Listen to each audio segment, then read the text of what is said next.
Hello. If you were looking for a scare tonight, you've come to the right place. I'll be narrating an hour's worth of creepy horror stories that I found off of Reddit. So without further ado, These are their stories. Olduvai Gorge, Tanzania, 2024. The excavation has gone smoothly these past 3 weeks, but today we've encountered something so strange that it warranted the creation of this entry you're presently reading. As of this moment, I'm not sure whether or not to officially publish these finds, as I fear for the repercussions it may produce, and I do not wish to tarnish my professional legacy. The reason I'm even writing this entry to begin with is to keep a personal record of these recent events while they're fresh in my mind, but I also intend to post it anonymously to the internet, where it will likely be swept away and disregarded as a hoax or urban legend. I'm fine with that, I just need to get it off my chest. I know it's not rational or even a good idea to share this with strangers, but I just need to tell someone. Maybe someone will know what is going on. Until I have fully decided on whether or not to publish, I will keep this as anonymous as I can. I'm a paleoanthropologist at an esteemed university in the States, and I've been leading a small excavation team here in Tanzania at one of the oldest sites of hominin occupation in the world, Olduvai Gorge. Our excavation site was located on the eastern stretches of the gorge, in a particularly hilly area, as scouted by our surveyors. They chose this spot due to the presence of a series of small and seemingly undiscovered rock shelters hidden away behind thick shrubbery and debris. It is nothing short of a miracle that they were able to be located by our team. Over these past weeks, we have found here an abundance of lithic assemblages, most of them consisting of Oldowan scrapers and cores, but we also found a pair of Aculean hand axes and a few bifacial points. Deep in one of the rock shelters, we even unearthed the partial remains of what is most likely an Australopithecine upper skull, though further osteological analysis is pending. All seemed to be going well until today, when my lunch break was interrupted by one of my students. I will refer to him as Edward. He came rushing over from the easternmost rock shelter, nearly stumbling over all the pebbles and sticks in his way as he hurried down the hill toward the tents, calling my name. I rose from my seat to greet him, fearing that some sort of accident had happened. "What is it?" I anxiously inquired. I had never seen him this upset.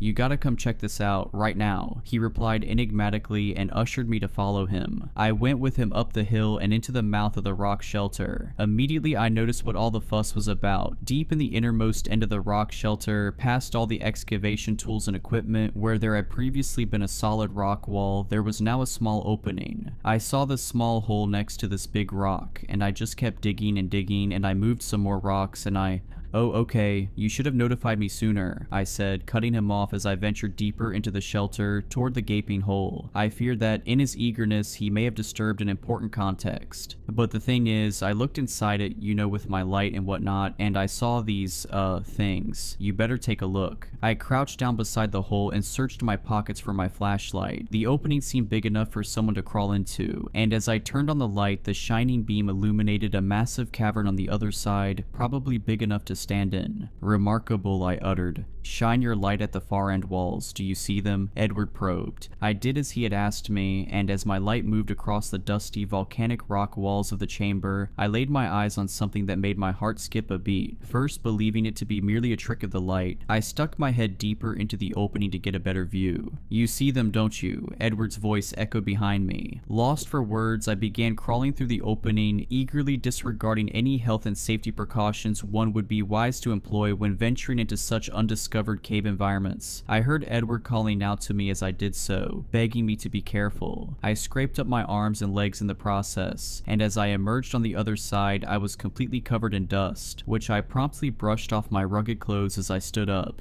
On the far end wall were a series of rough carvings onto the rock. Carvings in the Latin alphabet, carvings in English. The whole wall was full of them, as if it was a page in a book. Behind me, I heard Edward grunting and shuffling as he made his way through the opening to join me in my astonishment. I scanned the rest of the cavern with my light and saw that the inscriptions continued on the other surfaces and walls of the chamber. Not only that, but I noticed a series of strange artifacts scattered about, seemingly undisturbed for millennia. Among them were several aforementioned Oldowan stone tools, and a ring made of mostly pure gold judging by its pristine condition, as well as some bones randomly strewn around. My immediate thoughts were that the cave must have been used in modern times, perhaps recently. I hadn't yet actually actually read the content of what was scribbled on the walls, but even still, something about that explanation immediately felt off. The strata next to where the opening had been was undisturbed and had naturally accumulated for millions of years. I should know because I monitored it closely yesterday when we started digging in that part of the rock shelter. I realize some of you reading this might not be familiar with stratigraphy and thus not fully understand why this would be an issue when regarding the date of the inscriptions, but those well acquainted with the law of superposition should know exactly why this shouldn't be possible. If you don't, I urge you to Google it. But to make a long story short, however, the law of superposition states that geological layers accumulate over time, and that under normal circumstances, the layers that are the oldest are those found further down. Now, assuming the entrance we came in is the only entrance into the cave, and taking into consideration the opening was buried under a dozen stratigraphical layers, it means that it was last sealed around 1 million years ago at the earliest. Everything about this was strikingly anachronistic, but I saw no other explanation. There seemed to be no other way to enter the cave, and there was no sign of a previous collapse. "What is this, Edward?" I asked him, who was now full of dirt and standing beside me. "Are you pulling my leg here? Is this some kind of elaborate joke?"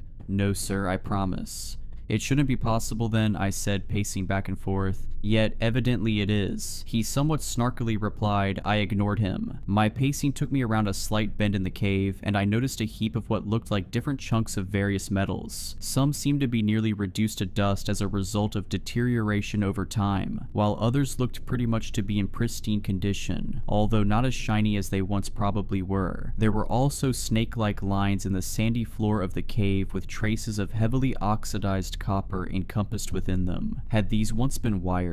If they were ever covered in plastic, as most wires today are, it must have broken down millennia ago, leaving no trace. Quite remarkable. "Doc, you should see what's written on these walls." Edward's voice echoed around the bend. "Just a second," I replied, carefully observing the strange assemblage and analyzing it as best as I could. I had never seen anything like it in my life. Was this a machine? "Whoa, like you really need to come right now," Edward again urged me. I emerged from behind the bend to see what all the fuss was about, and when I did, I noticed the dusty visage of Edward looking pale as a ghost. "What's the matter?" I asked, looking at where the beam of his flashlight was illuminating the inscribed wall. "Read what it says," Edward urged me, and so I did. In the following section of this entry, I will recount word for word what was inscribed on those walls. Where there is significant erosion or other obstruction of the text, I have filled in the gaps. From what I interpreted to be the beginning, the upper left corner, it read as follows. "Upon arrival, the machine broke down almost instantaneously. I am the only living Homo sapiens in the world, and there won't be another like me for at least 2 million years. There is an overwhelming hopelessness to it all. There is no hope for me. I have accepted it. These things, these devils, have left me no other choice than to seal myself into this tomb. I can hear them at night digging and scratching." Thus read the first section of the text. Beneath it, the next one read, "My name is Bill Hartnell, and I was born on the 29th of September 2029 in Exeter, England, and this is my full story. I'm stuck in here for the foreseeable future, so I might as well tell my tale in as much detail as I can. I've got nothing better to do to pass my remaining time. Apologies if I don't get to finish it. Writing on this wall is somewhat tedious, however, so I will be concise. Forgive me. I studied quantum mechanics at Exxon and graduated with my PhD in 2058. The machine I built subsequently took me 10 years to complete and was operational by 2068, which is also the year I traveled here. I have now been here for a total of 2 weeks, and fear this may be my last. If you find this message, Patricia, you were both right and wrong. Right in that it would end badly, but wrong in that it wouldn't at least work." The writing ceased as this wall had met with the ground, but it continued on another, larger register to its upper right. "My goal was to travel through time and witness every significant human benchmark in chronological order, starting here with the earliest use of tools and ending my tour with the 2029 Mars landing launch. But now it seems the beginning of the human story will be the end of mine. There is something else here, something that doesn't belong. One moment I was in my garage in Exeter, ready to go, and in the next a blinding white glare surrounded me, and as I opened my eyes I found myself on the prehistoric African continent. I immediately felt the scorching heat of the sun burn into my skin, and in that moment I cursed myself for not bringing sun protection. Such an obvious oversight, I thought. My pale British skin would be the death of me. The first thing that stood out to me was how humid it was compared to the present. If my calculations are correct, I should be at the site of Olduvai Gorge, but here there is neither a gorge nor the arid shrubland it is known for. This place is ripe with vegetation and fauna. As I stepped out of the machine, I noticed it had broken, and I dragged it off into a nearby cave for protection until I could get it running again. I spent my first night inside that cave, sheltered from the elements and wildlife, and trying to repair my device. It was a futile effort, as I do not possess the parts necessary for such a repair. Another fatal oversight. My first 4 nights were relatively normal, or as normal as you would expect them to be 2 million years in the past. On my second day, I cautiously ventured outside the shelter, and it didn't take long for me to make contact with the locals. Presumably they are Homo habilis, but it is hard to tell. I am a physicist, not an anthropologist. Seeing them in the flesh is a surreal experience. To think I am the first human to lay eyes on another living human species in 40,000 years is extraordinary. I guess this writing also technically makes for the earliest writing in human history, which is also neat. The other humans first greeted me with a sort of reserved curiosity. They carried in their hands various stone tools and looked bizarre, though to them I probably looked equally strange. If they had the cognitive abilities to form thoughts about religion, I must have resembled a god to them. They let me observe them from a distance and never posed any problems. If anything, they wanted nothing to do with me. I find it ironic how these people live in dwellings constructed between trees and shrubbery out in the open, while it is myself who is living in a cave like some troglodyte. On the 5th night, things got strange. Just as the sun was setting, I was heading back to my cave when I heard my name called out, almost like a faint whisper, coming from the tree line a short distance away. That voice, raspy and out of breath, I had never heard anything like it before. I am positive it was not made by any of the local hominins. I briefly decided to investigate, but when I heard rapid approaching commotion in the bush, I took off.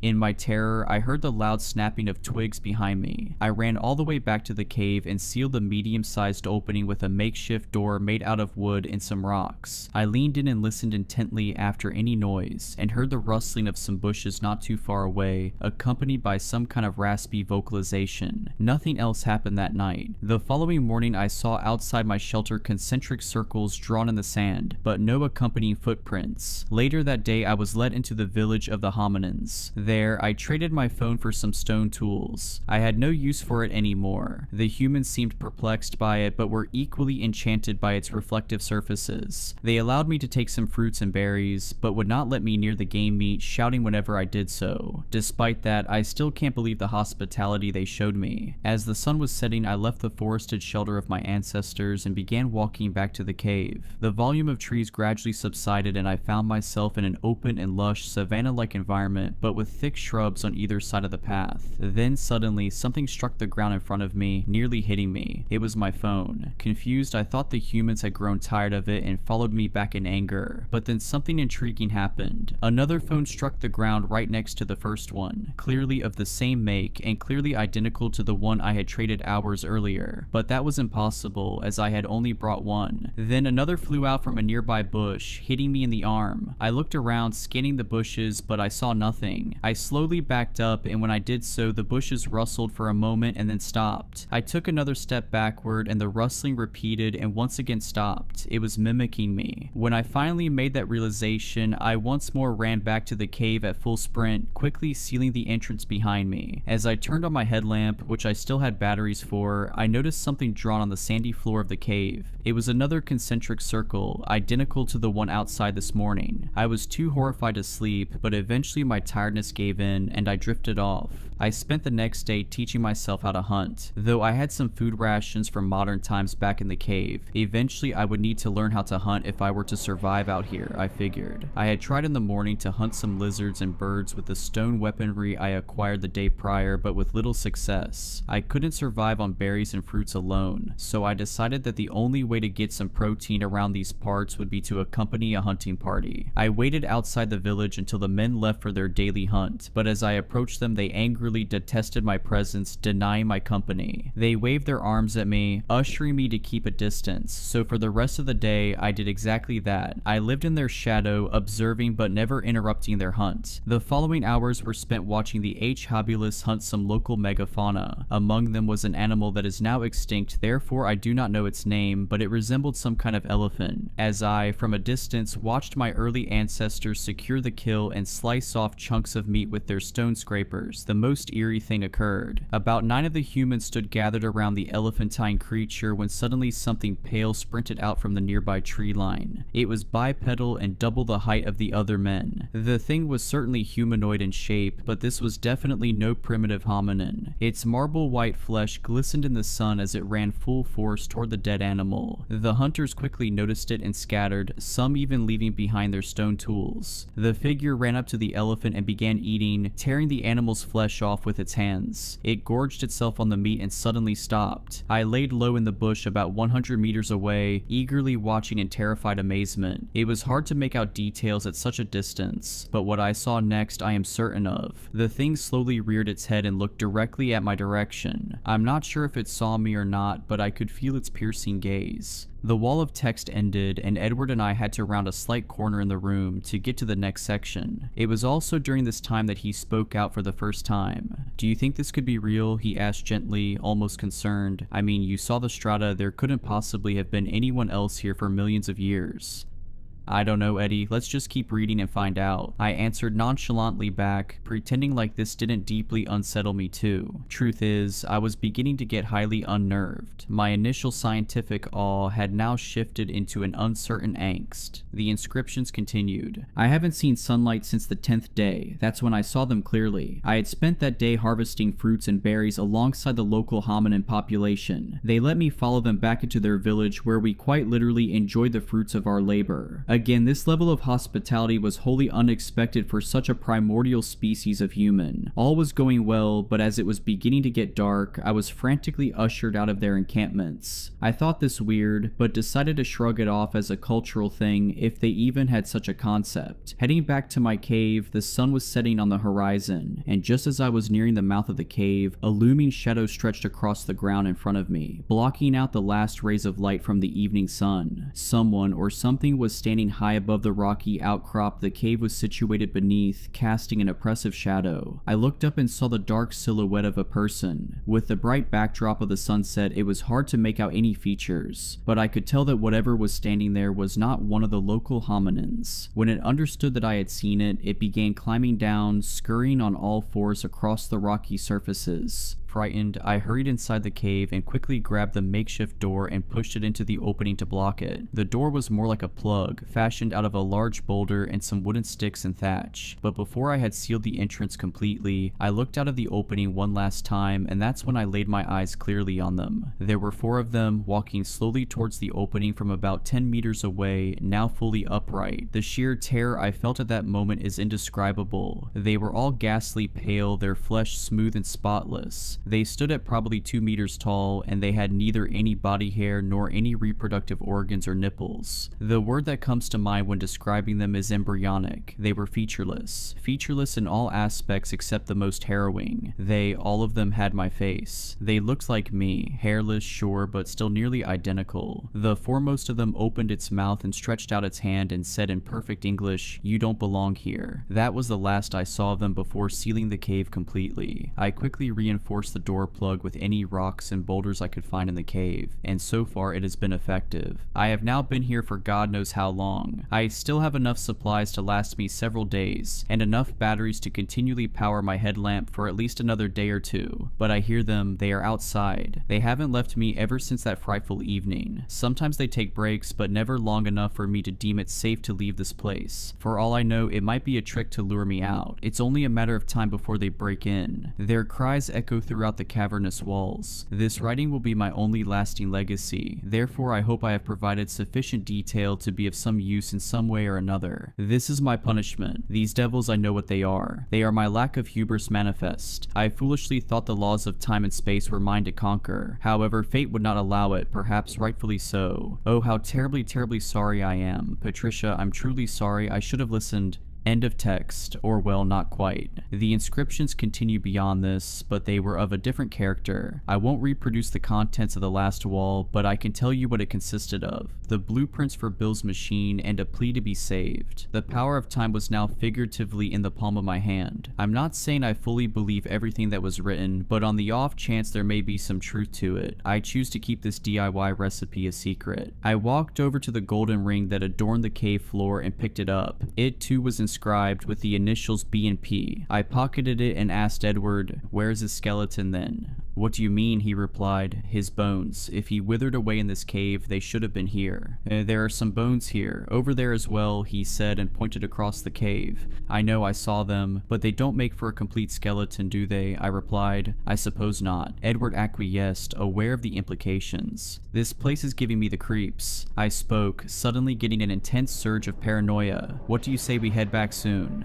I whipped out my phone camera and took several pictures of the inscribed walls and artifacts within the cave. Both Eddie and I agreed it was time to head back to assess the situation and where we would go from here. We agreed also not to tell the rest of the excavation crew for the time being. I am sitting inside my tent now, an hour till midnight, and writing up this entry. In the time that passed since leaving the cave, and now I have meticulously examined the photos I took, but I dare not step inside that cave again. Something inside me desperately wants to seal it again, and I regret not doing so as I think we may have committed a grave mistake. About an hour ago, our field assistant Lila came to me in my tent, voicing her concern about something. When she described what had gotten her worried, my blood ran cold. She had asked about why there were concentric circles drawn in the sand all around our encampment. When I heard this, I rushed outside with my flashlight in hand, and I saw them with my own eyes. The whole crew was gathered outside, gawking at the strange markings. In the small crowd of anthropologists and excavators, I locked eyes with Edward, and without speaking a word, I knew what was on his mind. I fear we may have unknowingly unleashed something ancient, but how? There were no passages leading further into a deeper cave system that I could see. It was an enclosed chamber, albeit very dark and with many corners. Could it mean that whatever it is we have unleashed was inside the room with us this entire time? I shudder at the thought. I think it's best I finish up this entry now. There has been an increase in whispers and unrest in the camp this past hour, so I better tend to it and try to get this situation under control. Any tips or advice to make this make sense is appreciated. If what we discovered today really is true, which I am now more inclined to believe, then our common ancestors weren't alone all those millions of years ago, and it might possibly turn out that we aren't either. It was 10:31 when my phone buzzed. Emergency alert, do not enter underground structures such as basements. Stay above ground until the all clear. My husband looked up from his phone and stared at me. Did you just get a... Yeah, that's creepy, I said, glancing at the stairs. Our kid had fallen asleep for the night about an hour ago. What do you think's going on? I don't know, he replied. Could it be like a gas leak, radon or something? We'd had a radon pump in our basement since we moved here. Maybe there was some weird influx of it or something. I ran up the stairs to check on our 5-year-old daughter as Luke flicked on the TV. Grace was sleeping peacefully, her blanket wrapped around her. I made sure she was breathing, comfortable, totally fine before heading back downstairs. When I did, Luke was glued to the TV, which said the same thing. Black screen, pixelated white letters, blocky colors jittering along the top and bottom of the screen. Emergency alert, do not enter underground structures.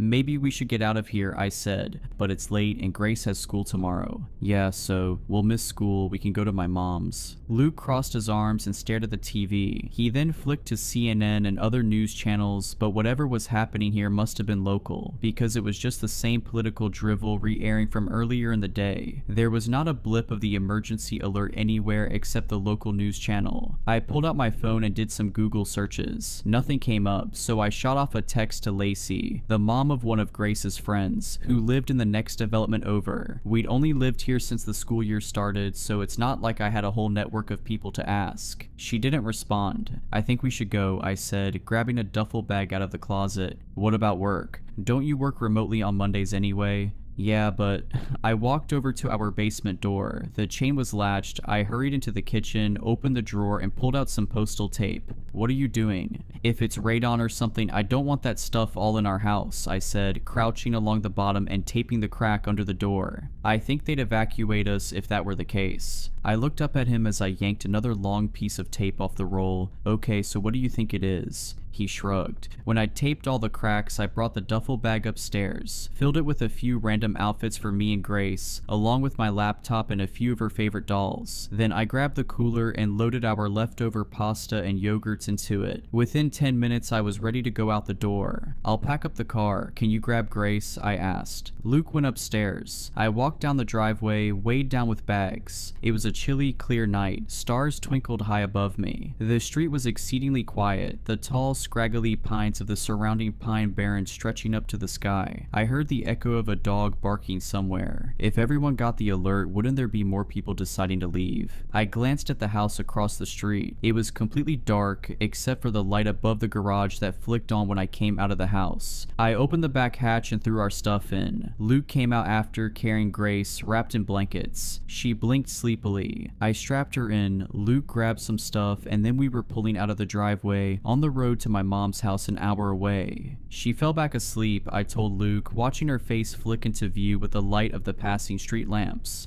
Good. My phone buzzed. I reached for it. Emergency alert. Your phone's GPS indicates you are leaving city limits. We do not recommend evacuating. Please return home and stay above ground. What the? I whispered. What? Luke asked. There's another alert. It's saying it knows we're leaving. It's tracking our GPS, and it's telling us to stay. Luke glanced at my phone. Seriously? Yeah. That data's supposed to be private, he said, isn't it? I would think so, unless, I don't know, maybe there are some emergency protocols that allow the FBI to access it or something. We fell into uncomfortable silence. Luke clicked on the turn signal, switched lanes. You don't want me to turn around, right? He asked quietly. I glanced down at my phone. Number I don't. The highway was empty, not a single car in sight. That made me uneasy. Surely other people would be evacuating unless they were all actually obeying the second message. But who even trusts the government these days? I did another Google search. No results popped up. I refreshed over and over again. Wouldn't something be on the internet by now? We were 5 miles out of town now. I should be relieved. But I wasn't. I leaned against the window, the cold glass pressed against my forehead. The pine trees flashed by, skinny and tilted, then gave way to a charred, barren patch of forest. Both sides of the highway were burnt to the ground. I'd read somewhere that some pine cones only opened in extreme temperatures, like from a wildfire. Fires and regrowth were part of the cycle here, part of the ecosystem, in flux between death and rebirth like a phoenix. My phone buzzed. My heart dropped, but it wasn't an alert. It was a text from Lacey. Only 2 words. What alert? My fingers raced across the screen. Didn't you get an emergency alert saying to stay above ground? Number. Lacey didn't get an alert, I said. Luke paused. What if the alerts were only sent to our phones? I asked, my voice shaking. I glanced back at Grace, still peacefully asleep, head lolling softly with each bump of the car. Luke shook his head. That's crazy. No one can send messages like that, just the government or whatever.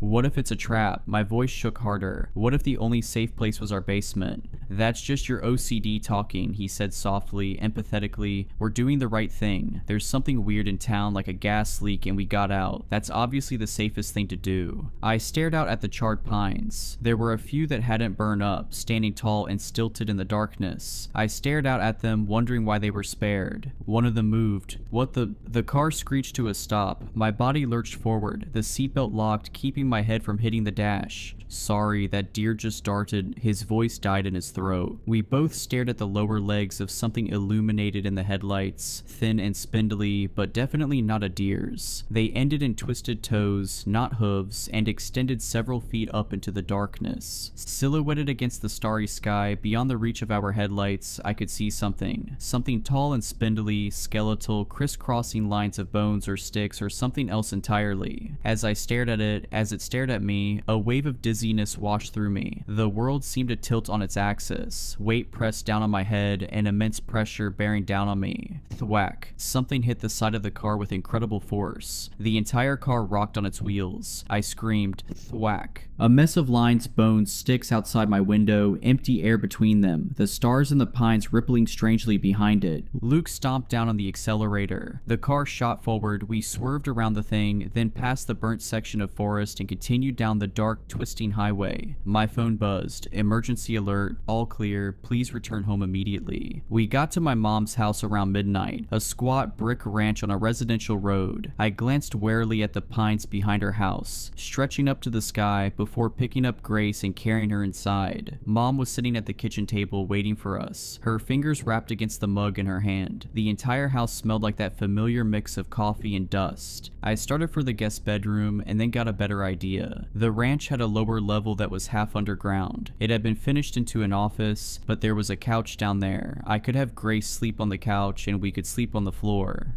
Where are you going? Mom was standing behind me, eyebrow raised as I undid the chain lock to the basement floor. I think we're going to sleep down there. No, you're not. It's all dusty down there. I haven't cleaned for ages. There could even be mice and... We're sleeping down here. Those alerts were probably just a prank, she continued, or a glitch or something. Besides, you're like an hour away now. I'd only told my mom about the alerts. I didn't tell her about the thing in the woods. My mom was not a supernatural person. She'd definitely chalk it up to a trick of the light or something. Casper himself could be floating in front of her face and she'd call it a trick of the light. You're being ridiculous, she continued. You know, this reminds me of that time you taped up the door to the attic, remember? When the exterminator had found a bat up there, you were worried there were more, with rabies, and they could flatten themselves in through the cracks between the door and the ceiling and bite you while you were sleeping. You don't feel the bites when you're sleeping, I growled back. A lot of people have gotten rabies from bats in their houses, and they can squeeze through really tiny places. My point is, she interrupted, it's unsanitary down there. Grace was getting incredibly heavy in my arms. I glanced at Luke, who was just standing in the doorway wide-eyed like he'd walked in on a gunfight. Then I pulled the chain lock and yanked the door open. Kate, Mom said warningly. Halfway down the stairs, my phone buzzed in my pocket. I got Grace settled on the couch, then pulled it out. Emergency alert. Your phone's GPS indicates you have stopped in redacted New Jersey. Disobeying an emergency alert is a federal offense. Please return home and stay above ground. I lifted my phone to show Luke, who was coming down behind me. His face looked ghastly pale in the white light. Mom was right behind him and craned her neck to read the alert too. Oh, that's BS, she said. It's not a federal offense, it's a state offense, and that would be an evacuation order like for a hurricane or something. She shook her head. You know what this sounds like? One of those scammers. I got a call from someone claiming to be my grandson. It's not a scam, Luke interrupted without elaborating. Then he worked in silence, putting the blanket over Grace, getting her comfortable. I flicked on the light and checked for mouse droppings, but I didn't see any. I'll get the rest of our stuff, he said, leaving my mom and I alone. Her expression softened as she looked down at Grace, at her perfectly cherubic little face. Do you need anything else? No, I don't think so. She nodded and went back upstairs. I glanced around. The office stuff was in the leftmost corner, the desk covered with papers and a single photo of my dad. He'd been gone 7 years now, and it seemed like every year more and more of his stuff got tucked away, moved downstairs, shoved into storage. I swallowed down the feeling and glanced around the rest of the room. The door next to the desk led to the unfinished storage area. On the other end of the basement was a sliding glass door that led out into the backyard. I didn't like that at all. We were technically underground where we stood, but the rightmost corner with the door was above ground. Did that mean we were still vulnerable? Those things couldn't fit through a glass door, I thought, but they couldn't fit through a normal door either, and apparently we wouldn't have been safe in our own home. I stared out the glass door, afraid I might see one of them out there. Maybe this was a bad idea to stay here. We were an hour away, sure, but the pines were still right at our door. Not officially the Pine Barrens, but the surrounding Pinelands ecosystem, which was almost the same thing. If those things came from the Barrens, they were only in the burned areas, I reminded myself. I imagined a pine cone spiraling in midair, petals opening as fire raged around it, and skeletons made of sticks prying their way out of the thing, creeping along the ground, stretching and growing towards the sky. Were there any maps of the burned areas? I pulled up Google Maps, looking for the blackened areas, but the information would be out of date, wouldn't it? My phone buzzed. I expected another alert, but it was a text from Lacey instead. My friend Rochelle got the same alert you did, BTW, it read. Super weird. My heart dropped. Did Rochelle, whoever she was, listen to it? Tell her not to listen to the alert. I started typing, it's a trap. Then I realized how unhinged that sounded. I didn't even know Lacey that well. I thought for a second, then typed a new message. Can you give me her number? I want to ask her about it. Pretty weird that it targeted both of us, no one else. Sure, let me ask her, was the reply. As I waited, Luke came back down the stairs, carrying our stuff, computer cords and stuffies nearly falling out of his arms. Someone else got the alert, I whispered, one of Lacey's friends. Really? Yeah, I asked for her number.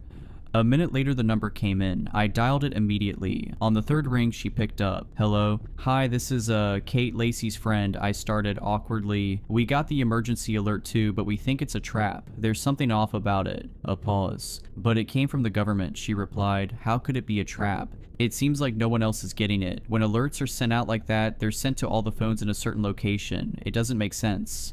Yeah, I don't know, it's weird. Another pause. Well, we were just about to go to bed here, so I'd better go. Wait, I think the basement is safe and everywhere else isn't, I said quickly. I think someone's trying to lure people into staying above ground. Okay, maybe, she said unconvincingly. Look, I gotta go, sorry. A few seconds later, the call ended. Well, crap. She didn't believe me, I said, looking up at Luke, my lip trembling. She and her kids and her family, they're all going to... You tried, he said, wrapping his arms around me. That's the best you can do. I couldn't help it. I cried as we lay a blanket on the floor, got ready to sleep next to Grace. I looked down at her perfect little face, and then Luke and I snuggled under the blankets together. Hey, kiddo. I woke up with a start. For a second, I thought I was in my own bed, but then the roughness of the carpet, the aching in my back, brought me back to reality. My father's voice, rough and warm, lingered from the dream. I could almost feel his arms around me, the summer sunlight beating down on us as we played at the creek behind the house. I rolled over to check on Grace. Her eyes were wide open. She was staring behind me at the sliding glass door. Slowly, she raised a hand and pointed over my shoulder. I turned around. There was something twisting and turning, contorting itself, trying to get in through the sliding glass door like a dog through a cat door. It did it silently, except for a low clicking sound like the popping of joints. All the blood drained from my face. Dark, sinewy legs like spider legs, twisting and turning in the moonlight, squeezing itself ever so slowly through the hole it made. I now saw the shattered glass scattering the floor. I grabbed Luke and shook him. Luke. The thing fell still. I couldn't see eyes or a face, but I felt it in my gut. It was staring at me. Dizziness swept over me. I stumbled forward, losing my balance. It was like I was standing on the deck of a boat. The ground seemed to shift and tilt underneath me. I just wanted to lie down until the world stopped turning. No, I screamed internally. You can't let that thing get Grace. I glanced around the room, looking for something that could be used as a weapon. Anything. Go in there, I said to Grace, pointing to the storage room, or at least I thought I was. Everything was tilting and moving around me. Go, hide. I stumbled forward, but all the colors were bleeding together now. Everything was hazy as a dream. My father was standing in front of me, standing there in the basement, but his face was all wrong. His eye drooped out of his socket, like something had squeezed his skull. His grin was crooked. Hey kiddo, he said in a voice that sounded off-key. Nausea filled me. I started vomiting. Warm liquid down my shirt, splashing on my feet. My dad, not dad, stood tilted, like gravity had suddenly changed. One arm was too long and hung limply from its socket. I miss you so much. Stop, I sobbed. Please stop. Come with me, we can be a family again. Stop. I never got to meet Grace. Wouldn't it be so wonderful for me to finally meet her? The world tilted and shifted. I stared at my father, his left eye drooping like jelly, his crooked smile, his gaunt face, his limp arms. I opened my mouth. Hot pain shot up my shoulder. I fell to my knees instantly. I tried to cry out to say stop again, to tell Grace to run for her life, but all that came out was a scream of pain, and another, and another. When I finally opened my eyes, the world had stopped tilting. Luke was dragging me across the floor, back from the glass door. Grace was peeking out of the storage area, terrified. I touched my shoulder, stinging with pain. My fingers came away red. It bit me. I'm dying. What? My phone began to ring. Shaking all over, I reached into my pocket and pulled it out. It recognized the number. It was Rochelle. You're right, she said breathlessly. No preamble. What? I asked, my voice hoarse. About the alert, my husband, he has some friends who work with cell phones and stuff, and she took a deep breath, trying to steady her voice. voice. They traced the signal. It's not coming from the government or the town hall or whatever. I chewed my lip, held my breath. It's coming from the middle of the woods. The hospital was mostly empty, quiet, dark. Fluorescent lights buzzed overhead, and the walls were a sickly shade of seafoam green. The doctor, a tall thin man in his 60s, didn't seem to believe my story, but he admitted me for observation anyway. My mom was staying at her friend's house with Grace, in their non-walkout basement. I didn't want to leave her. I wanted her right here with me, but the hospital was above ground, and someone needed to treat my wound before I bled to death. Luke left me for a moment to use the bathroom. I closed my eyes, not intending to sleep, but I was so tired and the bite was now only a dull, throbbing pain. I drifted in and out of consciousness until I heard two voices in the room. I snapped my eyes open for a moment to see the doctor and a nurse hovering over me. They were talking softly to each other, looking concerned. I quickly shut my eyes again, pretending to be asleep. I caught a snatch of their conversation. "It's just like that man," the nurse whispered. "The one that was admitted last night, John something." A pause. "I know. What do you think this is?" "I don't know, Rita. I really don't. Do you think we should give her diazepam preventatively?" the nurse asked. "The other one, he screamed so much." "The family will ask questions. There's no reason for her to be on diazepam for an animal bite. They'll ask questions when she's dead too," the nurse snapped back. "The least we can do is make her comfortable." "Shh. Oh crap." I didn't open my eyes, but I jumped when the nurse said dead. I now could feel both of them looking at me, their eyes boring through my closed lids. "Let's talk somewhere else," the doctor said. Hurried footsteps on tile, and then nothing. I opened my eyes. I'm going to die. I don't know how long I lay there, wallowing in my own misery, but footsteps jolted me awake. Luke was walking back in. "How's the pain now?" "Bad." I told him what I'd overheard, my voice quavering. "That doesn't mean anything," he said, but I could hear the concern in his voice. "We're going to get out of here and everything's going to go back to normal. The mayor or whatever will release some statement about a faulty alert system and..." "Stop." He looked at me warily, but shut up. The two of us sat in silence. A few times Luke opened his mouth, looking like he was going to say something, but then quickly shut it again. Footsteps pattered by outside in the hallway. The tinny sounds of the TV droned on in the corner. "I'm going to call Rochelle," I told him. The line rang 3 times before she picked up. I told her everything, about the bite, about the things I saw. I was afraid of sounding crazy, but when I'd finally finished, she sounded like she was crying on the other side. "I saw my baby," she said in a low tone, barely above a whisper. I had a miscarriage at 14 weeks, and I saw this little basket with a tiny pink thing bundled up inside. And I heard her cry. Her voice broke. I knew it wasn't real, but I still went toward it, before Ravi pulled me back. "I'm so sorry," I said, the phone trembling in my hands. "Thank you. But it didn't hurt you, right? Bite you, claw you?" "No, I don't think so." The silence stretched out between us. "So what do we do?" I asked. "Just run from it forever?" "I've been talking to someone who knows about this more than we do," she replied. "Maybe I should come see you. What hospital are you at?" She told me she'd be there in an hour. Rochelle was a short, thin woman with brown skin and thick frame glasses. She wore a t-shirt with some sort of video game reference on it and faded jeans. As she hurried in, she was wringing her hands, twisting them over and over again. Following after her was a woman in her 50s. Her salt and pepper hair was cropped short, and her skin was deathly pale, like she'd never seen the sun. "This is Jamie," Rochelle said, gesturing to the older woman. "She's a professor and specializes in this kind of stuff. I've been talking to her for the past few hours and she wanted to see you." "This kind of stuff?" The woman abruptly sat down and leaned in towards me, like I was some kind of specimen she was eager to examine. "You know what's going on here?" I asked as she stared at my shoulder in a way that made me extremely uncomfortable. "Yes, sort of. Have you ever heard of something called speculative evolution?" No, I replied. "Okay, it's reconstructing what kinds of creatures would evolve under different circumstances. Maybe an amphibian would evolve to have wings like a bat, for example, if insects didn't hover around ponds. You see what I mean?"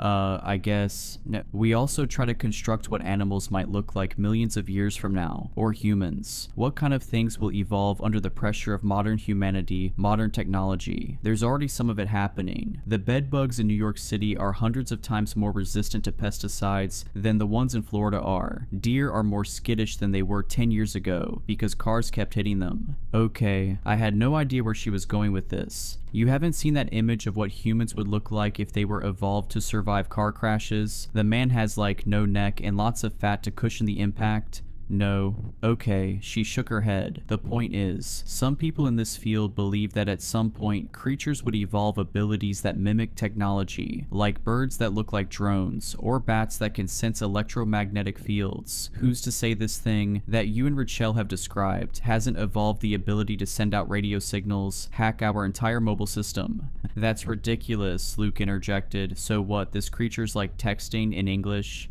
No, nothing like that. States, local governments, they often have pre-programmed emergency messages, like a protocol for hurricanes, earthquakes, nuclear threats, etc. This thing, it just hacked a signal to send a particular protocol. Same thing with Richelle, she said, looking sympathetically at her. We're all sending little electromagnetic signals in our brains all the time. Neural impulses, sharks, 400 million year old living fossils can detect them. These things, they can hack them. So when I saw my dad, I glanced at Luke. That thing was hacking my brain signals. Jamie nodded. It's a little more complicated than that. I believe this thing sends out a chemical in the air too, at close range, that messes with some neurotransmitters, but essentially, yes.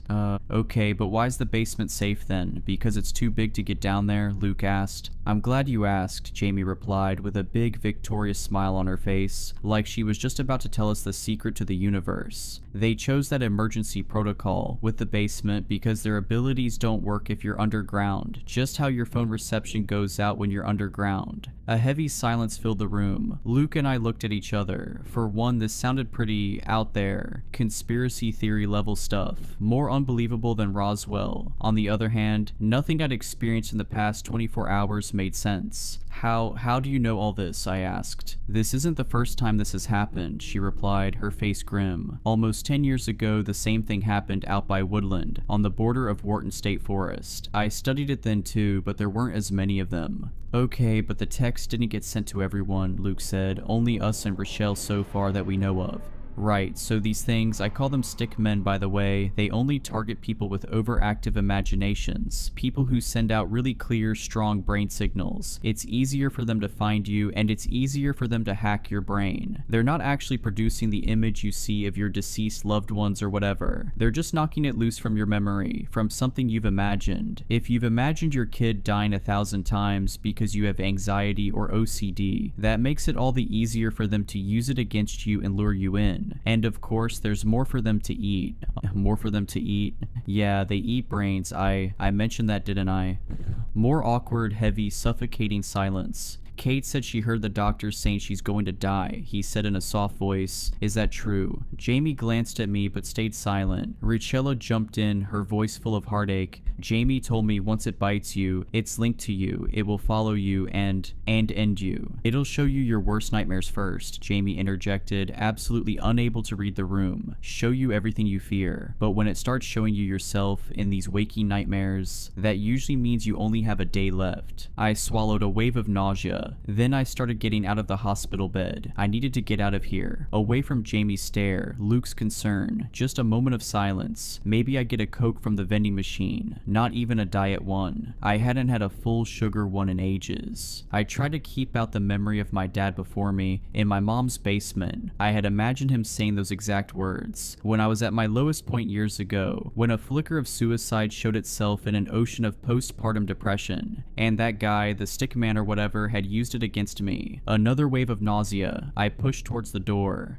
Wait, Richelle said, standing up, reaching for my arm. I'll be right back, I snapped. I made my way down the empty hospital hallway. Beeping machines, echoey footsteps in the distance. Tears pricked my eyes. I kept going, making a left, then a right, following the signs for the vending machines. My feet shuffled along the ground, taking me there slowly, ever so slowly. Kate, stop. I turned to see Luke coming after me. He stopped 6 feet away, trying to give me space. I just need a minute, I replied, my voice shaky. No, it's not that. Your mom just texted me and we have to go, Grace. His voice broke. My heart broke with it. What happened?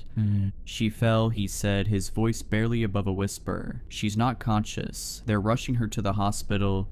To the hospital? You mean here? They're taking her here? I asked frantically. "They're taking her to the hospital," he repeated. Something twinged inside me. That doesn't make sense. That's not an answer. I looked down, number on the floor, something black, slick and wet on the green linoleum floor. A tendril like a long umbilical cord attached to Luke's foot and leading down the hallway. I felt dizzy. The world started to tilt. Kate. I turned around to see Luke behind me, frozen, eyes wide. I looked back. Other Luke was no longer standing there. It was me. I was staring at my own face. I wish I could say it looked different, one eye popping out, skin all blistered and pink, but it wasn't. It looked exactly like me, like looking in a mirror. I looked down. Other me was holding a pillow. She held my gaze for a second, then looked down at the floor. I followed her gaze. Grace was lying at my feet, eyes closed, hands resting neatly under her head, fast asleep. No, no, no. I knew this intrusive thought. I knew how it ended. It's not real. It's not real. I turned and ran back down the hallway, reaching for Luke's hand, rustling behind me. I couldn't look back. I couldn't. Luke pulled me into the room and I followed, breathless. "We have to get underground. It's here." Richella and Jamie looked at me. Then they looked at the floor. For a second, I thought I was going to see my worst nightmare, but instead, I looked down to see blood dripping off my arm, seeping through my shirt, traveling in wet, soaky rivulets, dripping to the floor. Drip, drip, drip. Jamie shot up and walked over to me. Gently, she pushed back the cloth of my shirt, exposing the wound on my shoulder. "Necrotic tissue," she whispered. She shook her head sadly. "It's begun." "I can't die. I can't." My shoulder pulsed with pain. I continued running down the hall towards the big red exit sign. The hospital hadn't released me. "Stop," Luke begged, catching up with me. But I forced myself to run faster, despite the pain. I wasn't going to just sit in the hospital room and wait to die. Obviously, from what the doctor said, that's what happened to the last one. I was going to get underground. Maybe I would have to stay there forever, or until they found a way to kill these things. I would not leave Grace without a mother. I wanted more than anything to go to her, hug her, tell her I loved her. But maybe that thing could follow me even into a basement. I didn't think so, but I couldn't risk it. The best thing I could do was get underground, buy time. Grace was as safe as she could be with my mom underground. I ran towards the exit. The red sign glowed brightly in the darkness of the hallway. One of the lights flickered overhead. My bare feet slapped against the floor. The floor felt sharp. I kept running, but it didn't seem like I was getting any closer to the exit sign. What the? I glanced back. Luke wasn't following me anymore, nor Rochelle or Jamie. The hallway extended behind me, stretching back into the darkness infinitely. I kept running. The exit door was open now, still so far away. A stiff breeze blew in, ruffling through my hair. It smelled of pine and wood and decay. Keep running. The ground was so rough under my feet. The air was so cold. The lights above me flickered wildly. The door didn't get any closer, no matter how fast I sprinted. A few leaves swirled by outside in the darkness. Keep running. The lights above me flickered out, and then I wasn't in the hospital anymore. I was in the middle of the woods. Pine trees stretched up into the darkness. The sand littered with sharp sticks and rocks bit into the bare soles of my feet. Silence rang in my ears except for a light fluttering sound somewhere in the darkness. No, it tricked me. I wheeled around. I didn't see any lights, any break in the trees. How deep in the barrens am I? How long have I been running? The darkness closed in, suffocating me. I felt my pockets, no phone, no way to call for help, no way to know where I am. I sucked in a breath, ready to scream into the darkness. But that would draw the stickmen to me, wouldn't it? Or did it not matter? Did they already know where I was? I looked up at the stars, at the slices of sky poking through the pines. I tried to identify them. Is that Cassiopeia? But I didn't know anything about how to tell directions from the stars. Besides, the pines blocked out most of the sky anyway. No, wait, that's not the way to do this. I ran in here. My legs didn't feel that sore, even though it must have distorted time. I'd only felt like I was running for a minute. If I'd run 10 miles into the barrens, I'd know. I just needed to figure out what direction I'd come from. I wheeled around, trying to look for footprints, flattened vegetation, any sign of where I'd come from. But it was pitch dark out, and I didn't have any source of light. There was moonlight, enough to see so that I didn't smack into a tree, but not enough to look for footprints in the sand. I stared at the trees, but the branches were up too high and too thin to support my weight. I couldn't climb them to get a better vantage point. I ransacked my pockets again, nothing. So I started off in a random direction, sticks stabbed at my feet, pebbles rolled underneath my toes. I kept walking forward, trying to keep a straight line. The Pine Barrens is 1,000,000 acres, but an acre wasn't that many square miles. I remembered that from somewhere. I tried to focus this on doing the math. If I was in the center and walked in a random direction, how long would it take me to get to the edge? 5 hours? 10? More than that? And of course I'd heard the stories. Even without the stickmen, the pine barrens were deadly enough. Carnivorous plants, rattlesnakes, and a way of turning people around. It was easy to get lost in the infinite pines. I thought of Grace, Luke telling her I was gone, her crying, melting down. She needed me. Maybe years ago at that low point in my life right after Grace was born, I wouldn't have been quite so panicked at the thought of dying. But I was panicking now. I picked up the pace. Sticks stabbed at my feet harder. I tried to keep a straight line, but it was so hard in the dark, and for all I knew, I was just walking deeper and deeper into the barrens. Then I saw it.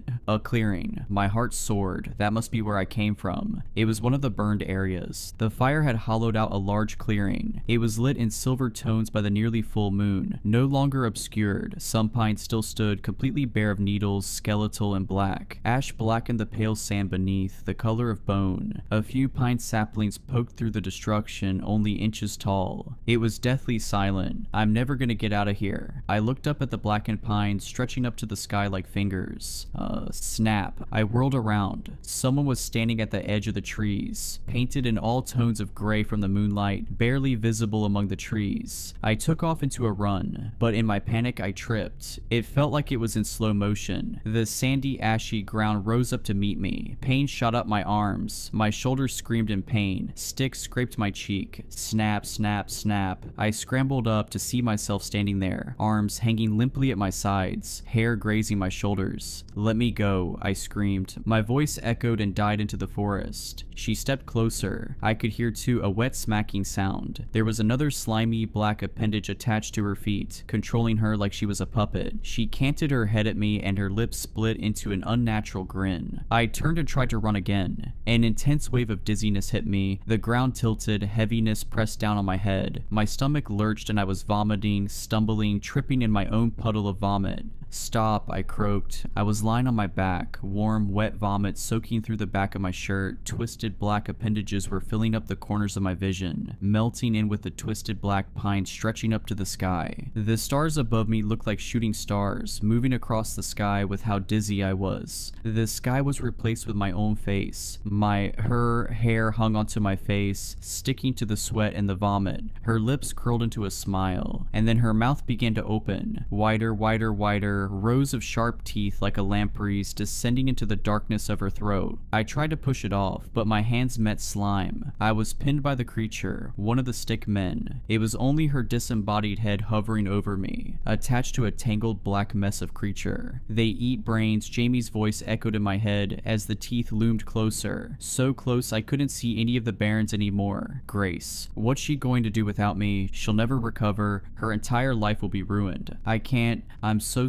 sorry. And then I realized the stickmen were attracted to brain signals. What if I'd done something I'd never done before? What if I just stopped thinking? I closed my eyes, ignored the warm, rotting breath on my face, ignored the slime seeping through my shirt, ignored thoughts of Grace. I used every last bit of my willpower to stop thinking. Nothing. A void. Non-existence. A clicking sound came from above me. The creature began to shift its weight. I continued thinking about nothing. Absolutely nothing. The creature pulled itself off me. When I opened an eye, it no longer wore my head. It was twisting and turning, making clicking sounds, lifting some of its appendages in the air, as if confused, as if it thought I'd escaped and it was trying to sense me out again. I lay there in the dark, burnt forest, thinking of nothing for seconds, minutes, hours. It was the hardest thing I had ever done, pushing away thoughts of Grace, of my future, of hers, pushing it all out and being empty. When the sun began to rise, I pulled myself up. The burnt forest was bathed in the pink hues of dawn. My skin was covered in vomit and black slime. My shoulders still throbbed with pain, and there was no sign of the stickmen. It took me another few hours, but in the daylight I was able to find my way back. After walking around in circles for a while, I caught a glimpse of a road through the trees. I'd apparently fled the hospital and run a half-mile into the pine barrens across the street. Luke and hospital staff were looking for me all night. I was reunited with Grace, and it was the happiest day of my life. I think the stickman is still linked to me. We've been spending our nights in the basement where we've been totally safe. Richelli, Jamie, and I have been working together to figure out how to kill it for good. Some guy online from the incident 10 years ago claims drowning them works. But for now, now, I am content to be home and be safe, even if it isn't forever and a million bad things are waiting to happen. The man walked in at 2 a.m., dragging something black behind him. The way it moved didn't sit right, neither did he. The receptionist felt it immediately. It was the way he walked, stiff and uneven, like a scarecrow with one leg shorter than the other. He hid greasy blonde hair beneath a 10-gallon hat, spurs clicking as he moved. I watched the security footage later. His lips were white and thin, his teeth crooked, his mouth twisted into a half smile like he was seconds from laughter. He was dragging a massive black Rottweiler. The dog resisted, back paws sliding across the floor. The camera didn't pick up sound, but later the two gals at reception told me what he said. He's acting possessed. They handed him intake forms. He hobbled back to a bench. I watched through the camera lens as another client holding a cat carrier slid away from him. I looked up his paperwork. The address led to some warehouse out in the scrublands 3 states away. The name seemed fake too. Keaton, no records, no online presence. It didn't seem to fit him, but the dog's name, Mutt. That was the only detail I believed. You might wonder why I checked. It's not standard protocol. I don't usually do this, but the events of the last few nights led me to my search. When he handed the paperwork back, he sat down again, dragging the dog with him like a sack of flour. He leaned against the wall, arms folded, eyes fixed ahead. He moved like a corpse propped upright. His dog didn't move much either. It sat there, waiting. We see a lot of characters here, some aggressive, some kind. But this man, something about him was wrong in a way I can't articulate. I stepped into the lobby to bring him into an exam room. It took him a second to register me, like he was in a trance. And then the smell hit me. Stale cigarettes, gas fumes, and beneath that, something worse. A rotten, greasy stench that clung to the air. The dog sat still, vacant, a husk. It was like someone had lobotomized it. As it stood there, drool began dripping from its mouth, pooling on the floor. I introduced myself and got to work. So, what's going on with Mutt today? Keaton didn't answer right away. His eyes drifted to the ceiling, like he was staring at something that fluttered in the air above us. Oh, he ain't acting right, he ain't been eating much. This is usually where clients start rambling. Some could go on for hours if you let them. He had decided he'd given me enough information. He sat staring at the ceiling through those dirty locks of hair. When I knelt to take the dog's heart rate, the second my fingers touched its skin, a wrongness crawled into me. That tingle before lightning strikes. That creeping dread when something awful is about to happen. The vitals were normal, the heart rate, breathing, but its skin was cold, and its temperature was 97 degrees, lower than we like. I checked its skin, seeing how dehydrated it was, but when I peeled back its loose lips to check its gums, I felt a jolt of unease, like I was too close to something I shouldn't be. The gums were pale, the pupils locked onto me, dilated. That feeling of unease was sickening. "Don't turn your back on him," the man said. I paused mid-turn. "Excuse me?"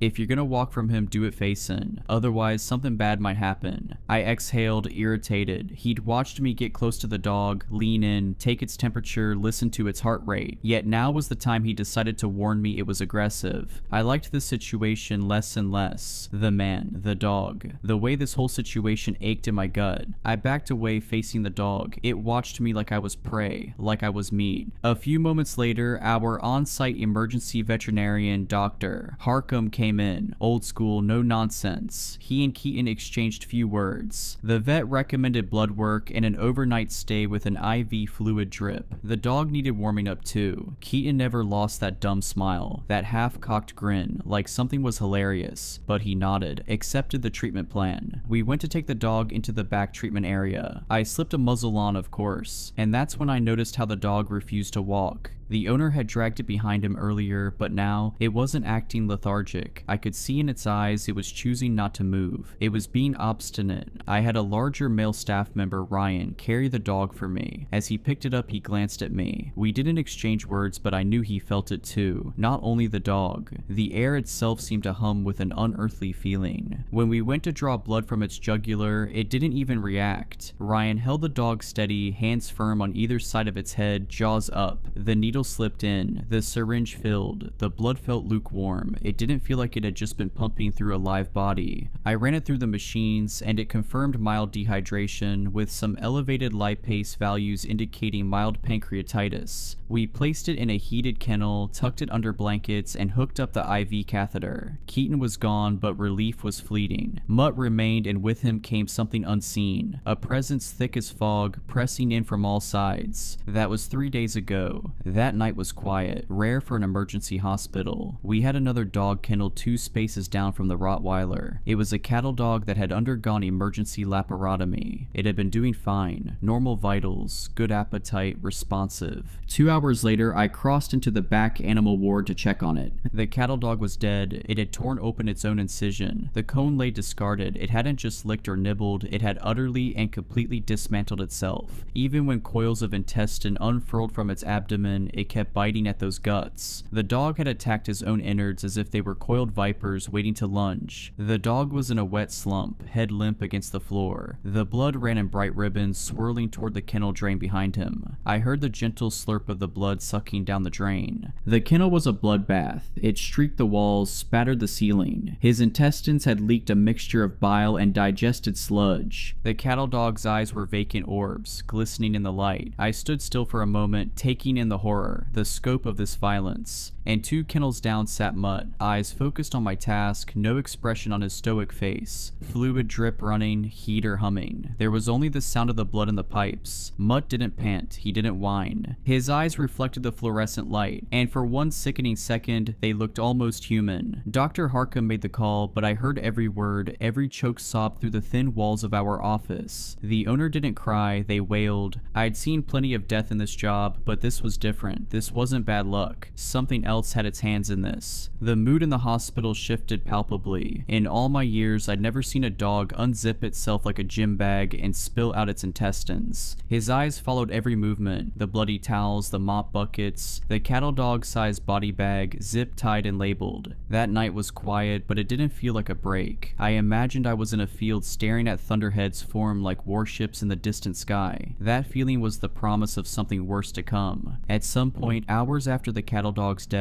I heard the steady beeping of a monitor from the kennel ward. It was the 4th pump hooked up to Mutt. I didn't want to go over there, but I did. I brought Ryan. We slipped the muzzle over Mutt's head. He didn't resist, didn't flinch. He let it happen. His eyes followed the movement of our hands as we buckled it behind his head. Only his eyes moved. 2 dark orbs. He was digesting the scene around him. It felt like he was learning and listening. The dog had kinked the IV line beneath its paw. We moved it aside, smoothed it out. That should have been it. A simple fix. But as we turned to leave, the light above his kennel flickered. At first, we saw a slight flicker. It was barely noticeable, then it sputtered, dimmed, and cut out completely. The kennel dropped into shadow. Ryan and I froze. The only light now was a faint glow from the hallway behind us. We exchanged a glance. Neither of us spoke. Neither of us wanted to acknowledge what we were feeling. The air in the room changed, heavy, buzzing, like the static before a storm. Then the 2 tube lights above Mutt's kennel flared so bright it hurt to look at them. A pop, then a sizzle, and they died. Everything was silent. Ryan's back was to Mutt. Mutt lunged. It was a surge of violence, even with the muzzle strapped tight. A blur of black as Mutt's body lunged forward. The muzzled face rammed against Ryan's side, smashing into him again and again. Ryan screamed. The dog was silent except for the mechanical snapping of his jaws, working beneath the muzzle. Spittle flying. Ryan twisted, trying to stand, but the sudden attack had taken him off guard. I reacted without thinking, threw open the kennel door. Mutt rammed into Ryan again, harder this time. The sheer force knocked him off balance. Ryan writhed around to grab at Mutt. The moment he faced Mutt, the dog stilled. It stood there motionless, bathed in the new darkness. Something was wrong with this dog, not neurologically. It was something so much deeper. I sensed the calculating intelligence of a predator, but it felt much more malignant than that, like a cancerous tumor spreading quietly beneath the surface of your skin. Ryan and I trembled, shaken to the core. Later, he revealed a bruise under his ribs, a deep bloom of violet spreading like a rose beneath his skin. Neither of us spoke about it. The rest of the night passed without incident. I focused on my other cases for the night. I worked with a Chihuahua hacking through pneumonia, a Persian cat with seizures, and a tabby cat with proprioceptive issues in its forelimbs. I went through the motions, but my mind was elsewhere. Ryan seemed dazed, like something fresh had broken inside of him. It wasn't the shock, or the trauma, or the fear. It was more profound than that. I left left for the night still unsettled. Ryan didn't even wave goodbye when I passed by. I chain smoked cigarettes in my car before driving home, flicked the butts out the window and watched them sail onto the asphalt. My hands were shaking the entire ride, and when I finally collapsed into bed, I pulled my pistol out of my purse and slipped it under my pillow. And as the sun crept over the horizon, my dreams were wrong. I dreamed of a black face snarling in the dark, leaning in, sniffing, eyes like hollow pits, endless swirling galaxies within. I felt the faraway sting of teeth sinking into my flesh. Not a bite, not an attack, but a slow, deliberate pressure, easing into my skin. When I woke, my sheets were damp with sweat. When I came in for my shift that night, I felt a deep sense of disappointment the second I walked past Mutt's kennel. He was still there, heater purring, eyes following. The lights above his kennel were still blown out. The ones beside them had started to flicker. Ryan called out sick, said he'd been throwing up since the night before. I had a feeling there was more to the story, but I didn't have time to dwell on it. I shot him a text wishing him well. He read it, yet he didn't reply. And that sinister, eerie man who called himself Keaton, his phone went straight to dial tone when we tried calling for a case update. He wasn't coming back. He'd paid half his bill up front in crisp, old $100 bills. We weren't getting the other half.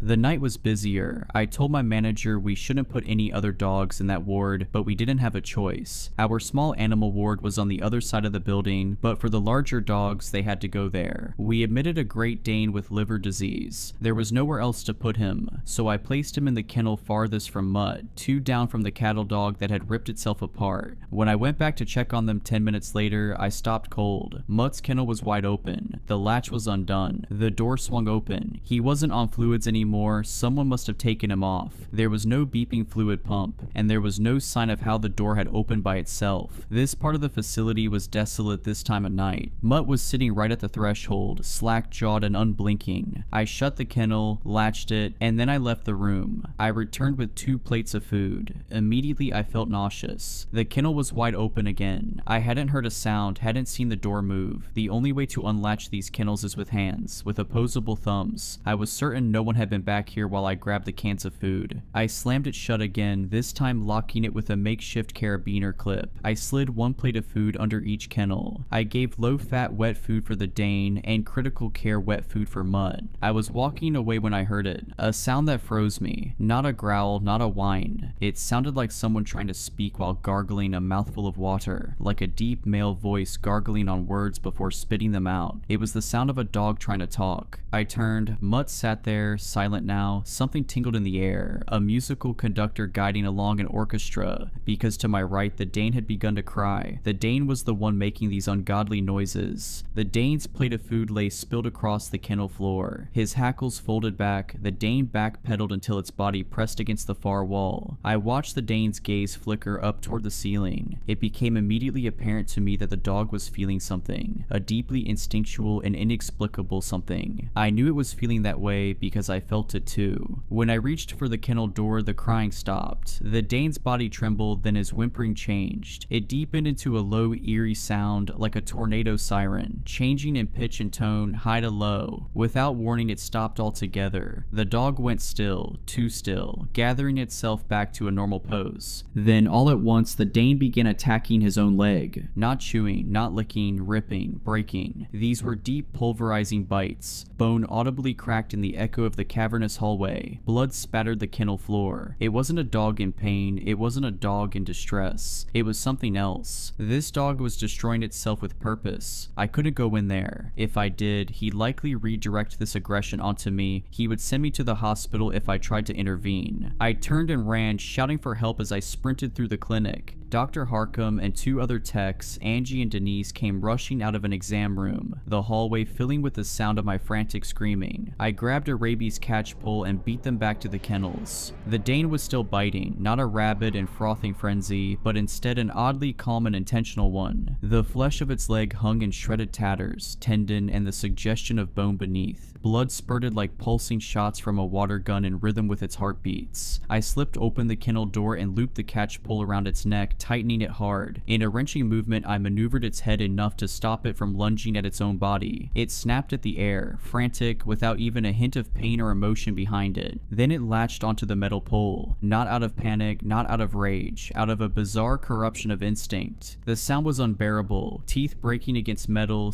splintering, shattering. The flesh of its leg was gone, a ragged mess of meat exposed to the air that flapped as it chewed at the metal. I saw part of a fractured canine fall out of its mouth. The catchpole was bloody, dented, but holding firm, withstanding each powerful bite directed at it. The dog was weakening by the time Dr. Harcum arrived, slumping over in the drenched puddle of its own blood. By the time we managed to inject a sedative, it was too late. The blood loss was too severe. The Dane collapsed to the floor, body twitching, biting at the air.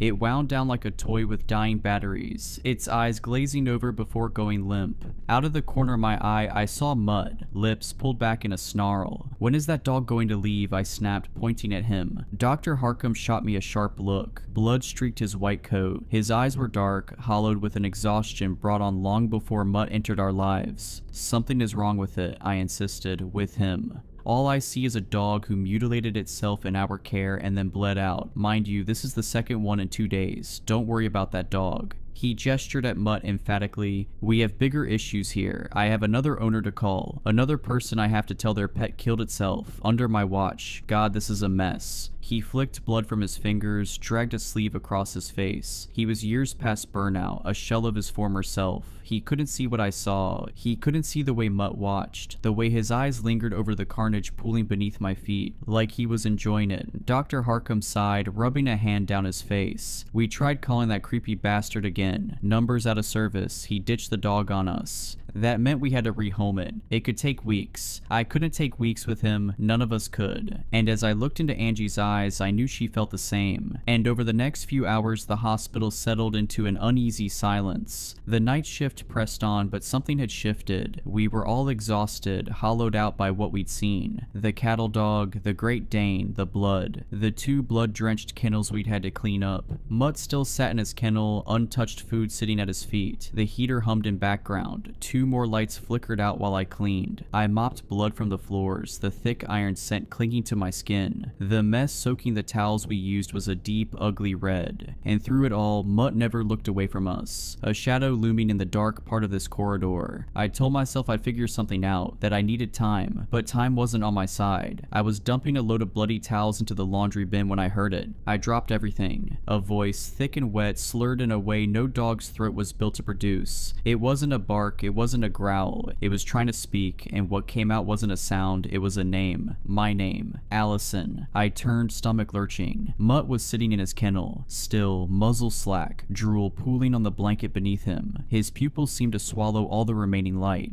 I couldn't move. My brain was trying to rationalize it, trying to shove what I had heard into a box of normalcy. Maybe I'd misheard it. Maybe it was the pipes or a monitor. Then the stench of rot hit my nose like a sniff of smelling salts. It was not the usual smell of the hospital, not the faint antiseptic and animal musk that always clung to the air. This was meat left in the sink for weeks. This was something dead wedged into the unseen cracks of the world. It was a volatile and overpowering scent consuming anything else in the room. And I realized then that the smell I'd caught when Keaton first walked into the lobby, that greasy, putrid stench, it hadn't been him, it had been Mutt all along. I felt a desire deep in my core to run, and so I did. I scooped up the blankets off the floor, shoved them into the laundry bin, and bolted. My hand shook as I crammed the lid shut. My pulse was a hammer in my ears. Don't turn your back on it. The memory of Keaton's words crawled down my spine like a cold hand. He's acting possessed. I knew what Mutt had tried to do to Ryan. I knew what he wanted to do to me. And now I knew I wasn't waiting for him to act. I was going to kill him. I kept my head down the rest of the shift, biding my time. My mind wasn't on the cases I took. I worked on autopilot. I went through the motions, but my body was moving without me. And when I got a moment alone, I pulled up 20 milliliters of pentobarbital sodium and phenytoin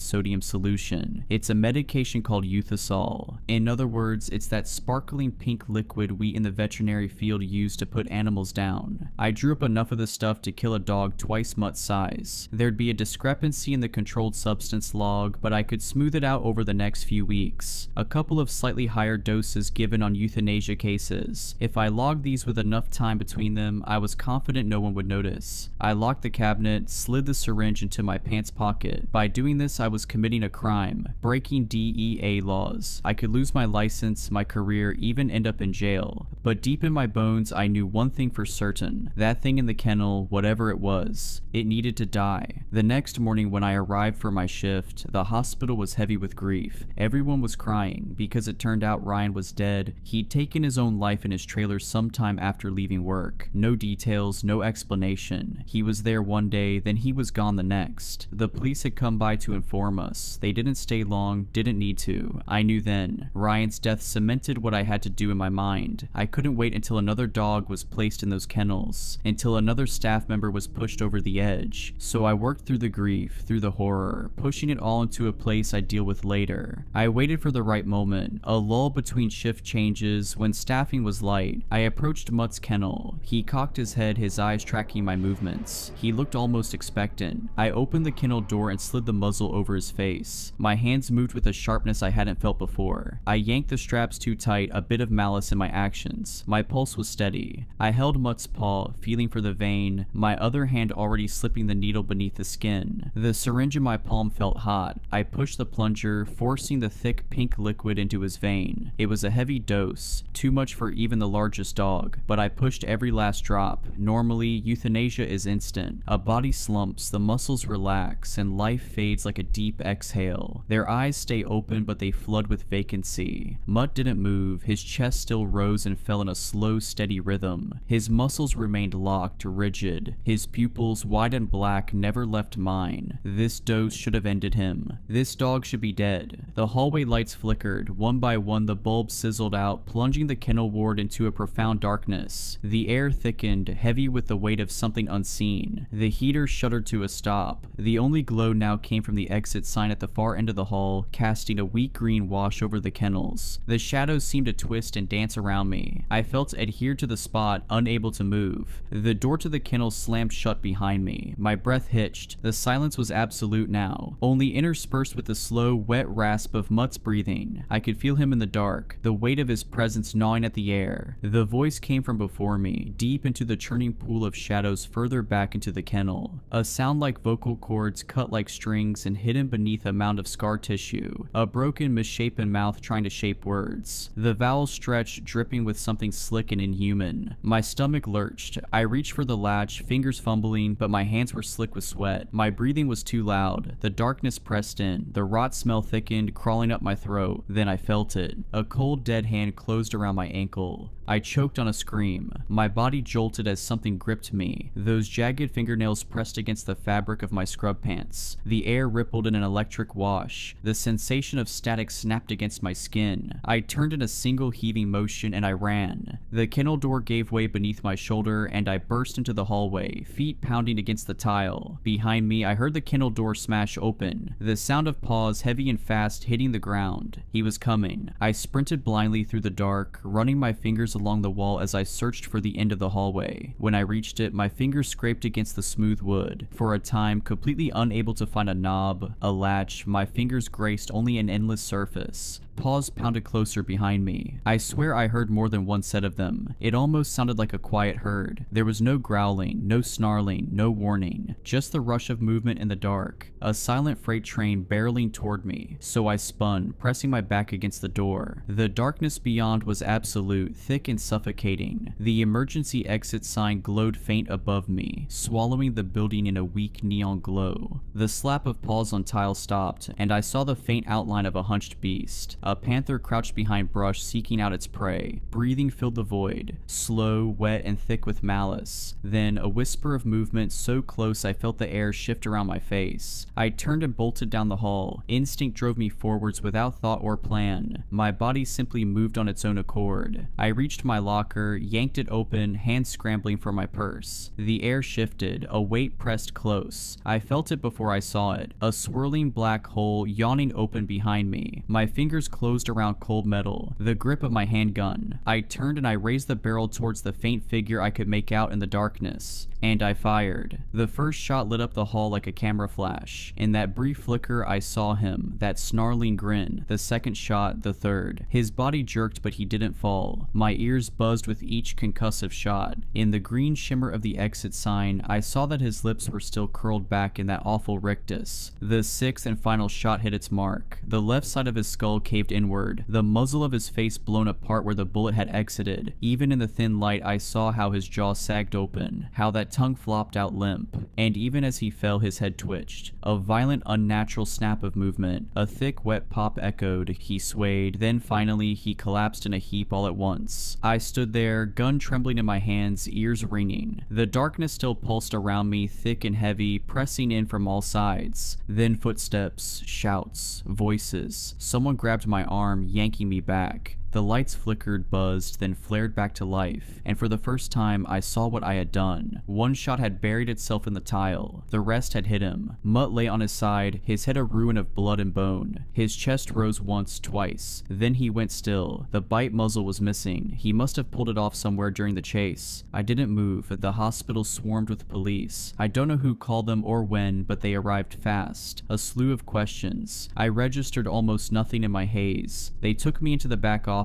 my hands still shaking, my ears still filled with phantom echoes. I knew exactly what I had to say. I knew how to frame it. Self-defense. My uncle Philip was a defense attorney. He talked shop often with me on our fishing trip outings together, so I knew a little more than I let on, and I managed to play my part well, and so the police let me go. We wrapped, bagged, and stuffed Mutt in the freezer, awaiting cremation, and I took time off work, spent a few days in silence, trying to erase the memory of that voice, tried to ignore that palpable sound of my name in some twisted, malformed mouth. As you likely imagined, it didn't work. The phone rang on the morning of my scheduled return to work. It was a blocked number. Part of me knew the call was coming, as irrational as that sounds, and so I answered. Slow, shaky breathing filled the line. Then he began to laugh, like everything that had happened to me was a hilarious joke. Low, drawling, thick with something I couldn't name. Maybe it was a mouthful of tobacco chew. "You shouldn't have killed it, little lady. Keaton." His voice slithered through the speaker, curling like a snake around my spine. His laughter built, rising, filling the silence. "You've gone and made things so much worse." And as the laughing turned into hollering, the line clicked dead. I sat there, phone pressed to my ear, staring up at nothing. His words weighing down the air. Gone and made things so much worse. My first thought was confusion. How did he get my number? My second thought was frantic. Those words struck a chord deep inside my marrow. He said I'd made things worse. And for some reason, deep in the pit of my soul, I believed him. It started with a dog, or rather something wearing a dog's skin. I thought I was doing the right thing when I put it down, but now something far worse is stalking me. I had to clean up a few things first. The worst of it was the youth assault I used on Mutt. On my first day back, I staged an accident. I dropped the bottle and let it shatter across the floor. It complicated the logs, but it worked. I'm not proud of it. You shouldn't be either. But at the time, it felt like the only option. I was wrong. My first day back after a hiatus at home, I noticed that Mutt was still in the freezer. His frozen paws had torn through the tough plastic bag, carving grooves into the ice crystals, growing like miniature spears along the inside of our freezer. I didn't tell anyone his body had moved. That sick feeling rose in my chest again as I stuffed him into 3 more layers of bags. If you aren't familiar with the bags we in the veterinary field use after pets pass away, they're made from high-density polyethylene or polyvinyl chloride. They're tough, thicker than sin. It's uncommon for paws to break through the plastic, but Mutt was never ordinary. I think it was a final screw you. And well, right back at you, Mutt. Since Keaton wasn't picking up the tab, I offered to cover the cremation costs. I wanted those ashes in an urn. For some reason that felt important, something bigger than myself, something I couldn't explain. I didn't feel relieved when they hauled Mutt's body bag away with the 2 other dogs I'm convinced died because of him. I kept hearing Keaton's words ringing in my ears. "You've gone and made things so much worse." His southern molasses drawl, mocking, laughing, a sick bastard. The clinic seemed to calm down at first, at least for a couple of days. I began to relax. Angie, my coworker and friend, approached me.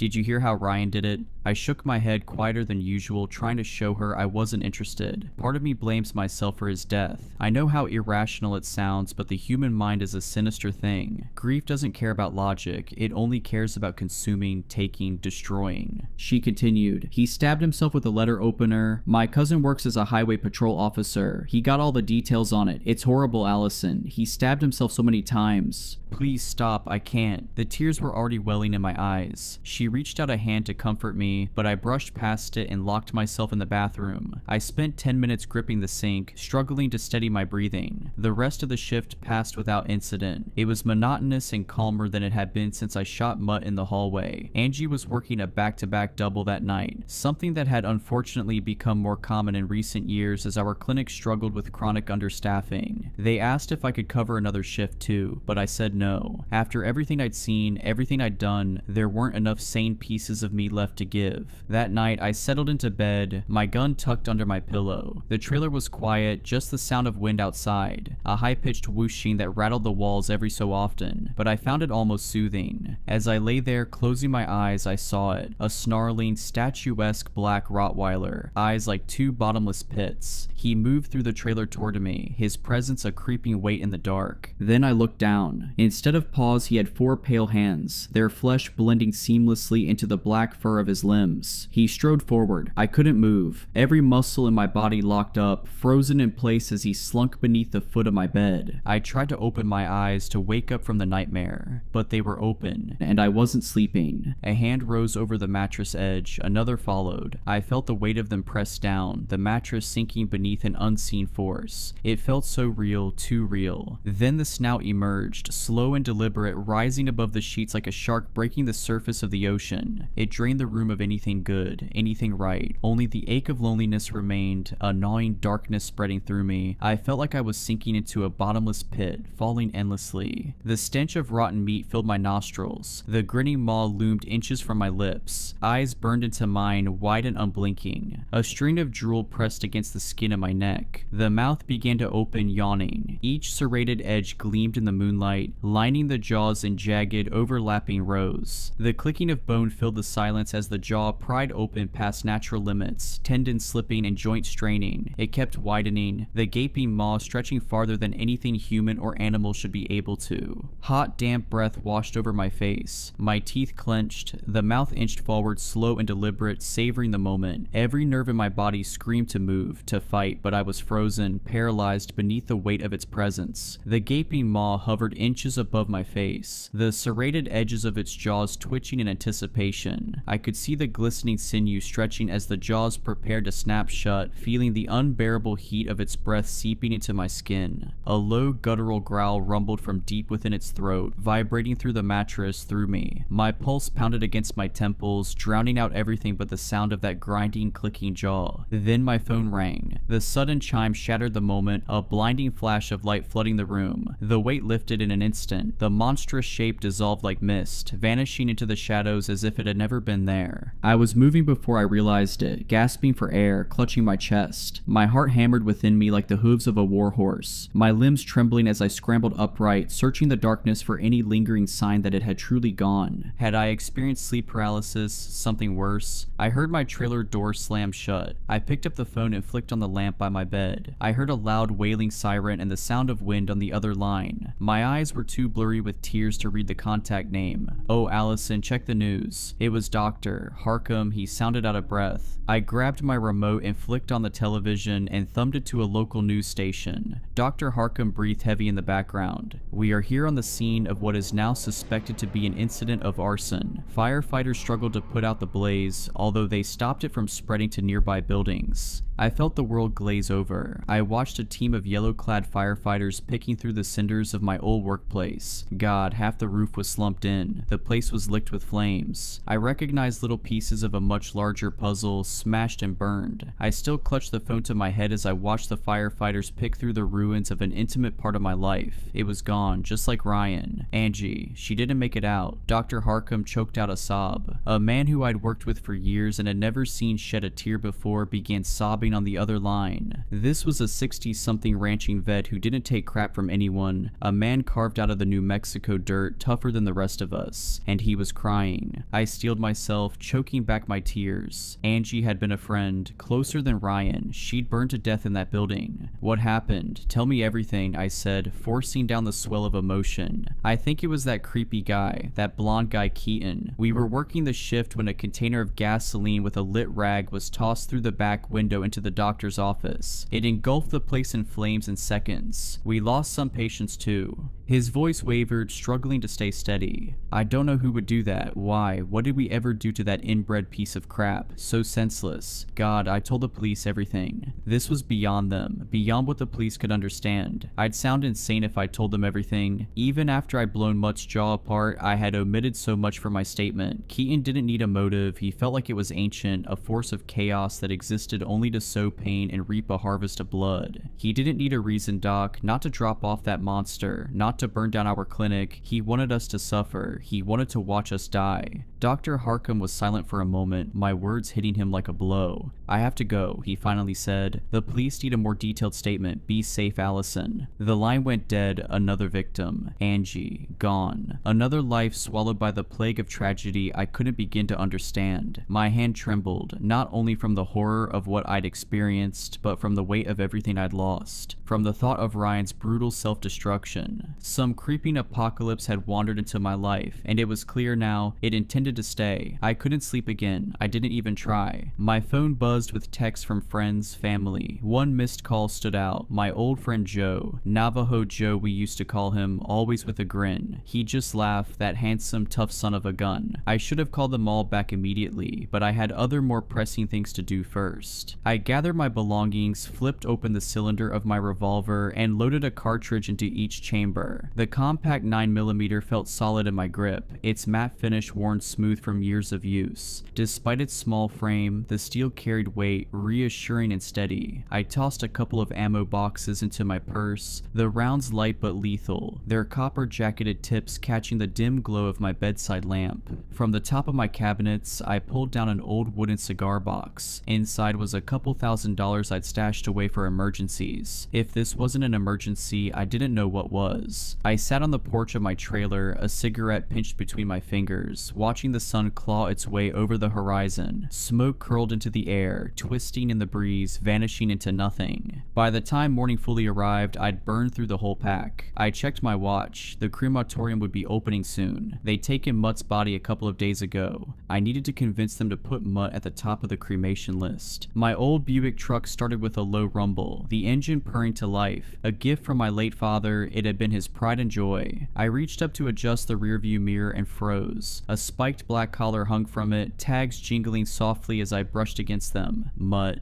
And below it, Keaton's number. I recognized it immediately. The same one we tried calling at the clinic when he abandoned that thing on us. Not a dog, a thing. Where my fingers touched the collar, a biting chill crackled against my skin, like dry ice burning on contact. I rolled down the window and flung it into the scrub brush. It didn't make me feel any better. He had gotten it back. I had placed it in the cremation bag with Mutt, but somehow it was here, which meant he'd been here, inside my car, inside my home. Maybe that thing in my trailer hadn't been Mutt at all. Maybe it had been Keaton. Mutt was just the beginning, and this was spiraling into a situation I couldn't contain, at least not alone. I pulled out of my small patch of land, kicking up a flurry of red dust. My air conditioner hummed. My fingers drummed against the steering wheel. 30 minutes later, I pulled up to the animal crematorium, a sunken gray cement building casting a wide shadow in the heat haze. I stepped out and tried the door handles. Locked. I pressed the doorbell and heard a faint jingle inside, but the lights were off. I checked my phone and swore under my breath. I'd been so lost in my own thoughts I'd completely forgotten it was a federal holiday. No one was inside. Veterinary clinics contract with crematoriums, sending euthanized pets in sealed black bags. We store them in freezers until the company's van arrives to collect them. They're packed alongside animals from other clinics, then stored in even larger freezers at the crematorium until it's their turn for processing. It can take weeks to complete a cremation, but Mutt had only been here for a few days, and somehow I could feel him inside the building, like I was standing too close to a live wire. The offshoot road I'd followed was empty. In the distance, I could see the glimmer of traffic, but it was far enough away that no one would witness what I was about to do. I circled circled the building, checking for an alarm system. Nothing. Peering through the windows, I scanned the interior. No cameras either. Crematoriums aren't exactly prime targets for thieves. Nothing to protect except frozen animal corpses. At the back, I found a window. Above me, only miles of empty blue sky, the air still except for a faint breeze curling through the scrub. I crouched and picked up a stone the size of my palm from its resting place beside a cactus, weighing it in my hand. Then I hurled it through the glass. The window shattered unevenly, jagged shards left clinging to the frame like teeth. I found a stick nearby and used it to knock away the worst of them before pulling myself up and climbing through. Glass crunched beneath my boots as I landed inside. The rock I'd thrown had skittered across the floor, coming to rest far across the room. The space before me stretched out like a cavernous warehouse. To my left, 4 massive crematorium units, metal doors dull in the dim light. To my right, an entire wall of freezer units stood silent and still. Steel girders loomed overhead, casting long, skeletal shadows against the walls. It felt like I had walked into a place I wasn't meant to be, like intruding in a place that had been waiting for me. The silence wrapped around me, thick and uncertain. My heartbeat thumped against my ribs, steady but insistent, like a distant war drum. Behind me, the wind whistled through the broken window. Then the smell hit me. The thick, sickly stench of rot, like a corpse left too long in the sun, its hollowed skin splitting open, brimming with writhing black flies. The air crackled with the sound of unseen maggots popping and shifting.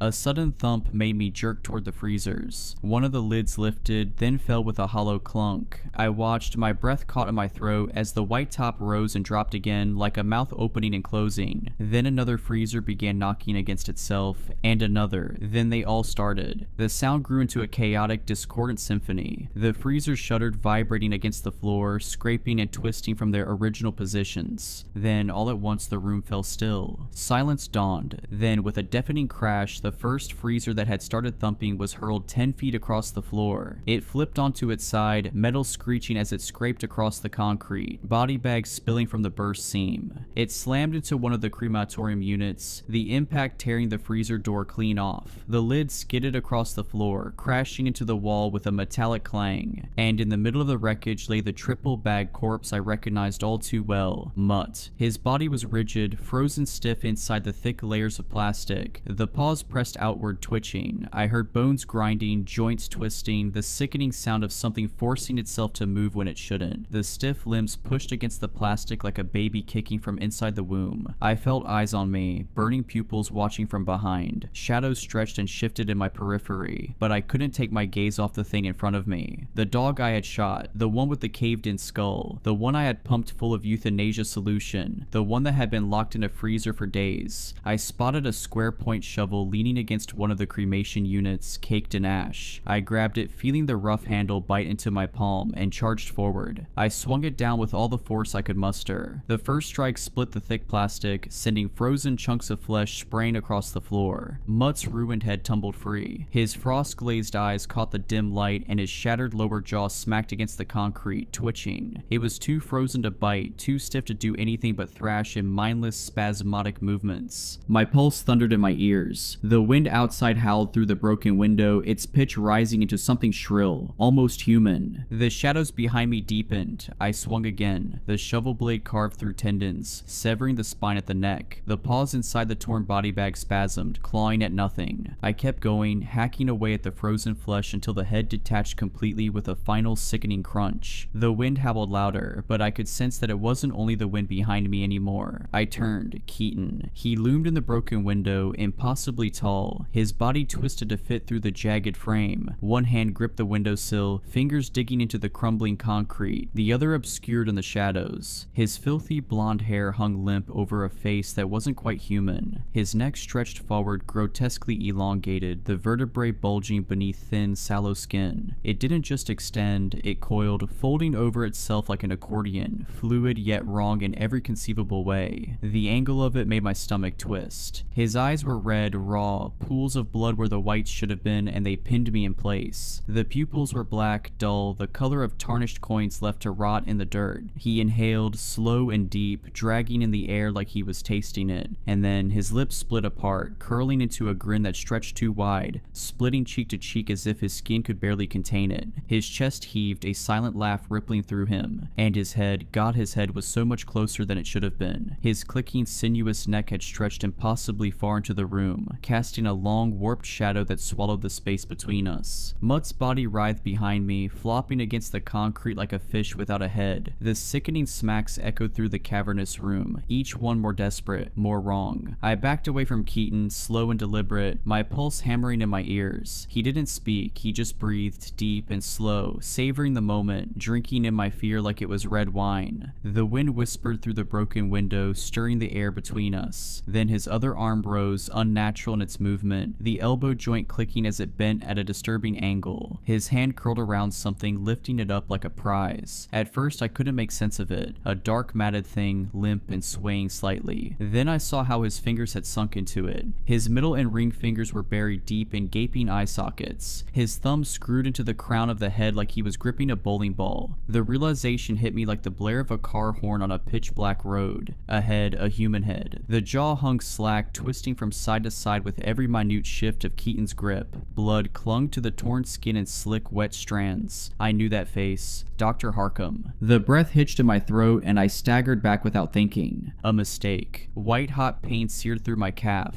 A vice clamped down on my leg. My brain scrambled to catch up with what had just happened. I looked down. Mutt's severed head clamped onto my ankle, his mangled jaw locking in place. Torn flesh barely held the structure together, but the grip was unrelenting, teeth buried deep. Pain flared through my leg, hot and immediate, the pressure tightening like a rusted bear trap. Keaton laughed. The sound curdled the air, high-pitched and jagged, warbling between something human and something that had never been. His entire body quivered with the force of it, his grotesquely long neck arching like a bridge, vertebrae rippling beneath stretched, paper-thin skin. The ridges of his spine pressed outward, shifting unnaturally, jutting like knuckles ready to crack. I swung the shovel down on Mutt's head, the impact shuddering through my arms. His jaws only clamped tighter, and I felt a fresh rush of warmth as blood trickled into my boot. Gritting my teeth, I pried at the head like opening a clamshell, peeling it from my leg. It took a strip of fabric and flesh with it as it crashed to the floor. Snarling, I wedged the shovel between its upper and lower jaw, pressing down with my full weight. Bone splintered, the jaw cracking apart with a sickening pop as the lower half disconnected completely. Keaton howled with laughter. It was a riot to him. He shook with it, body convulsing, that awful neck writhing like a snake. I swung the shovel sideways, aiming straight for his grinning face. But before it could land, his neck snapped back, recoiling too fast, retreating into the night. The shovel flew from my hands, clattering against the wall with a metallic clang. He lingered in the window, looming, watching, waiting. Shouldn't have killed it. You started something you can't finish, little miss. Should have let it feed until it was done. Then I'd have picked it up. His voice rasped like a snake's hiss, slithering into the space between us. His head retracted, impossibly smooth, that too long neck drawing back into the night. His hand peeled from the windowsill, talons scraping against the concrete, leaving behind deep gouges in the stone. Behind me, the thrashing body stilled, silence settled, thick and suffocating. I didn't dare turn around, not yet. I braced myself, waiting for the inevitable, for Keaton to slip back in through some unseen opening, to drive those jagged fingernails into my spine, to tear into me with his yellowed animalistic teeth. But nothing came. My breath left me in a shudder. My body screamed for me to move, but the lingering presence of him made my muscles coil tight, every nerve waiting for the strike that never landed. Finally, I forced myself to turn. Mutt's body lay still. Whatever had been animating it, twisting it into something beyond death, was gone now. For good, I hoped. I limped toward the nearest cremation retort, my leg throbbing with every step. My hands trembled as I fidgeted with the loading door. It clunked open, the hinges groaning, and I slid the roller tray out. Mutt's head went in first, his detached lower jaw following. His body came next, heavier than it should have been, dead weight sinking into the metal. The pain in my leg flared, sending hot sparks of agony shooting up my thigh, but I bit down against the pain and shoved him all the way inside. Fumbling with the control panel, I pressed the buttons, praying I got the right sequence. The burners roared to life, the chamber flickering with searing orange light. Heat pulsed outward, warming my skin as the fire licked at the corpse. I staggered away, limbs shaking, and made my way to the office break room. The drawers rattled as I tore them open, my hands shaking too much to be precise. Gauze, scissors, bandages. I grabbed everything I could, then hobbled back to the retort. Collapsing beside it, I pried off my boot, wincing as blood dribbled onto the floor. The sock beneath was soaked, the fabric clinging to my skin. I exhaled deeply, then reached for the scissors, snipping my pant leg above the wound before peeling it away. The damage was worse than I thought. Blood pooled in the puncture wounds, the torn flesh already darkening with bruises that spread outward like shock waves from each ragged tear. My calf throbbed in time with my pulse, sharp bursts of pain radiating up my leg. The bites might have been deep enough for stitches, but I didn't have time for that. The jeans had saved me from the worst of it, though the shredded fabric clung to my skin, soaked through. I pressed gauze against the wounds, wincing as fresh blood welled against the white cotton. I wrapped a compression bandage around my leg, tight enough to slow the bleeding but not enough to cut circulation. Antibiotics or lidocaine would have been a blessing. I could have stitched it myself if I had to, but a crematorium didn't exactly keep medical supplies on hand. I leaned my head back against the wall, exhaling through clenched teeth. My ears rang from the heat, the exhaustion, the pain. And then I heard it, a scream, distant, warped, twisting through the air like the high-pitched wail of logs splitting in a fire. I turned toward the retort viewing window. Inside, Mutt's body writhed as the flames engulfed him. The hairs curled first, blackening before catching fire, the flesh peeling away in layers. His limbs twitched, shuddering, the last vestiges of unnatural life refusing to die easily. The stench of burning fur and charred meat turned my stomach. I forced myself to watch as the thing that had haunted me was reduced to nothing more than a skeletal frame. Eventually, there was nothing left but black soot clinking to the glass. The steady hum of the cremation unit filled the room. I let the heat seep into my bones before finally pushing myself upright, limping toward the control panel to shut everything down. By the time the retort had cooled enough to retrieve the remains, the sun was sinking below the horizon, the sky smeared with a hue like burnt orange. Keaton hadn't come back, yet. I grabbed a shovel and a garbage bag. The retort door groaned open, and I scooped out the calcined bones, brushing away the brittle black remnants until all that remained was pale dust. One by one, I fed the remains into the cremulator. The machine whirred, grinding the fragments down until every last piece of mutt fit into a bag just slightly larger than my hand. I stood there for a long time, gripping the bag in my blood-stained hands. Keaton had slunk away into the night, but I knew this wasn't over. I thought about Ryan, Angie, the dogs, my clinic, reduced to nothing but cinders and ruin. I'd lost so much in just a few weeks. Too much. Half my life was gone in an instant. I felt too hollowed out to even cry. Ripped out of my life in an instant, no rhyme or reason to it. He could have killed me, easily. He was toying with me like a cat slapping around a finch with a broken wing, each swipe landing harder than the last. Soon, I reckoned he'd start biting. I gritted through the pain as I pushed the freezer back into place, the weight of it straining against my injured leg. Plugging it back in, I reloaded it with black body bags, setting the torn-off lid back on top like a makeshift seal. The air reeked of blood and freezer burn, and of the dust blowing in from outside. I found a broom and a mop, doing what I could to clean up my blood and mutts, which had thawed into a dark, congealing slick on the floor. It wasn't perfect, but it was enough.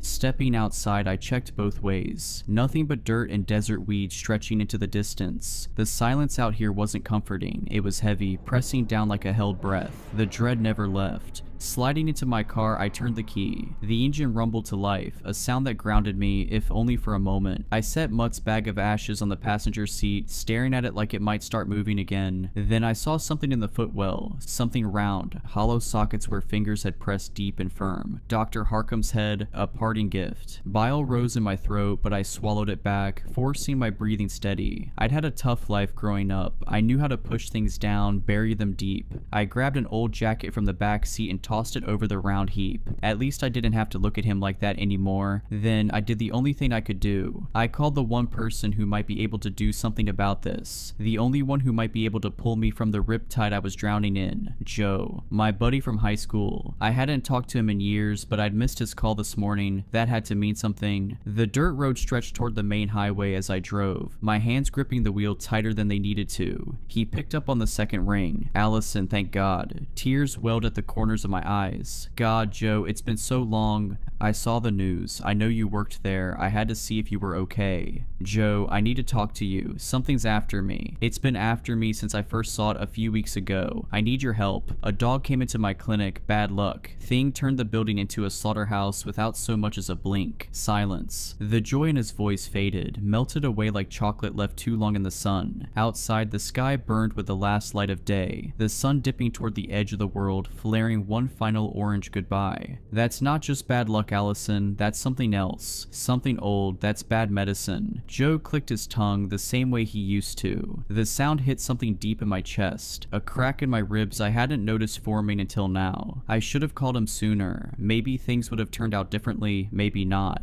You got my address. Come down to the res. I'll make sure they let you in. His voice was steady, familiar, safe. He gave me directions. The Navajo reservation a couple hours to the southwest. I've got some ashes too, I said. My fingers tightened around the small bag beside me. I cremated his dog, the one he brought into my clinic before all this crap went south. Joe went quiet for a moment, then softer this time. Not a dog. He didn't elaborate. Not anymore. A sharp, blistering pain grabbed my calf. I sucked in a breath, my legs shivering, nerves screaming as if a white-hot blade had been pressed into my skin. I yelped. Allison, Joe's voice sharpened. The pain spread like fire, radiating from the bite wound, sinking deep. My pulse hammered as I clutched my leg, fingers pressing into the fabric of my jeans. But nothing stopped the burning. Then, from the darkness of the footwell, something shifted. A wet, gurgling croak, a jaw working. I froze. Joe must have heard it too. His breath hitched sharp over the line. A slithering rasp clawed up from beneath the jacket I'd tossed over the thing in the footwell. The sound of dry lips parting, of a raspy voice speaking through a mouth that shouldn't be able to talk anymore. His voice. My breath stilled inside me. A hollow, empty space opened in my chest. Keaton. He was talking through lips that didn't belong to him. Lips that once belonged to Dr. Harkham. The weight of his amusement pressed down on me, thick and choking. A grin curled in the dark, unseen but felt. The voice slithered through, dripping with something close to excitement beneath the folds of my jacket on the floor. Slightly muffled but clear enough to hear. I'm really starting to enjoy this game. I drove away from that animal crematorium in a blaze of rubber. No other cars were outside, so I have no idea how Keaton had gotten there. Did he walk? I never heard a car idling or an engine starting up. The sun had set, and that made me feel a deep, seething sense of unease, like the miles of surrounding red rock and highway were out to get me, out to hurt me. Dr. Harkham's head still rolled around beneath my jacket, but the ventriloquism act had stopped. I should have tossed him out into the desert, but that didn't feel right. A man who I'd worked with and grown to care about. He had a temper, but so did I. That's why we meshed. God, his poor wife, his poor kids. I felt like Joe might know what to do with the severed head sitting in my passenger footwell. Joe had tried to call back, but I didn't pick up. I had a sneaking suspicion that Keaton was listening through Dr. Harkham's ears. I drove along a cut of dusty road for almost an hour before I saw a rest stop. I saw the needle crawling towards empty on my gas gauge. I didn't want to stop, but I had no choice if I wanted to make it to the res. I pulled off the highway and saw an old pump stop that was desolate. A single produce semi-truck sat in the parking lot near the diesel pumps. The overhang lights looked like an oasis in a sea of dull black pitch. I settled into a pump and tossed a few more items of clothing down on top of where Dr. Harkham's head stayed. I heard a low chuffing sound beneath the layers of fabric. I ignored it. I needed to focus, to observe my surroundings. I stuffed Mutt's ashes into my purse alongside my pistol. I passed by a grizzled, overweight trucker sitting in his driver's seat, watching me cross the sidewalk. I wandered into the gas station and grabbed an assortment of jerkies, energy drink cans, and a steaming cup of coffee. Not road trip snacks, just things to keep me alive, thinking through the night, to keep me surviving until dawn. A scrawny, early 20-something burnout sat with his feet resting up on the countertop. I could hear the sound of a movie playing through his phone speakers. He casually ate away at a bag of popcorn. The coffee tasted burnt, metallic. The lights flickered overhead like they weren't sure they wanted to be on. 40 on pump 6, I said, sliding my assortment of items across the counter. He didn't say a word, just clicked away at the register with a hand absent-mindedly. I slipped him a handful of 20s and he tore his eyes from the phone long enough to pour change into my hand. I left without a word. I crossed crossed below the blanket of light cast by the overhang shining down on pumps. I stopped walking when I turned over and saw that the semi-truck was empty. A wrongness crashed down around me, an all-encompassing feeling of doom. I surrendered to the feeling. I didn't walk towards the truck, didn't go to investigate. I had an idea that's what Keaton wanted me to do, what he was waiting for me to do. I kept my eye on the semi's cab, inching backwards with a bag in one hand, a coffee in the other, purse slung over one shoulder. My breath sounded pitched in the darkness, labored and heavy. I saw a glimmer of red across the inside of the semi's windshield, a glistening brushstroke. I didn't peel my eyes from the semi as I filled up my tank. As soon as I was done, I slid into my truck and started it up. The click of the locks engaging brought little to dissuade the rising tide of panic drowning me from the inside out. As I pulled around the pumps and across from the station, I saw the right side of the semi in the flash of my headlights. The cab driver's side door was cracked open, blood flung in congealed globs on black asphalt. I saw him then, Keaton. He was perched between the semi's wheels like a spider hiding beneath a rock, his limbs like long wooden posts stretched with a thin layer of white skin. Pinched feet held onto the underside of the truck bed in a broken contortion. His elbows buckled in the wrong directions. Everything was so much longer than they should have been, neck like a tangled twisting vine. His eyes refracted the light like two glowing yellow orbs. The bite wound on my leg began to itch, then burn. I saw thin fingers of smoke clawing out of my purse, and I pulled out the warm ashes of mud and set them on the passenger seat. I heard a faint crackle like embers in those ashes. The car began to smell like singed hair and cooking flesh. I noticed a sharp smile on Keaton's face, his mouth drenched in rivulets of blood. The trucker sitting in his cab earlier lay in a twisted heap beneath Keaton. The trucker's rib cage was cracked open like a crab shell. One of Keaton's sharp hands was digging around inside the man like a woman digging around inside her purse for her keys. Keaton's stare lingered, piercing as I swung my car around, kicking up a shiver of dust, and I flipped my truck into a higher gear. Keaton pulled a dripping red hand out of the trucker's sucking chest cavity and began waving at me, a friendly hello. I revved up the engine, blowing down that road back onto the highway faster than I should have. It wasn't until a few minutes later that I remembered the cashier, sitting alone at his post, unaware of the broken thing feasting just outside his doors. God, I hope it didn't come after him next. I thought about calling the police, I really did. But God, I had a severed head in my car. I couldn't get involved with the police. They'd have asked for info I simply couldn't provide. The head of Dr. Harkham was letting out a low drone in the footwell as I tore forward down the highway. I sipped the coffee as the mile markers slipped past, the hum of the highway loud in the quiet. The head in the footwell let out a faint groan under the jacket. I hit Joe's name on my screen and waited. He picked up on the second ring. Allison, he said, "You still breathing?" "Barely," I said. "I can't talk long and I can't say much, not out loud." A beat of silence. "It's with you." Not him, but it's listening. "I brought something I probably shouldn't have. I think it hears through it."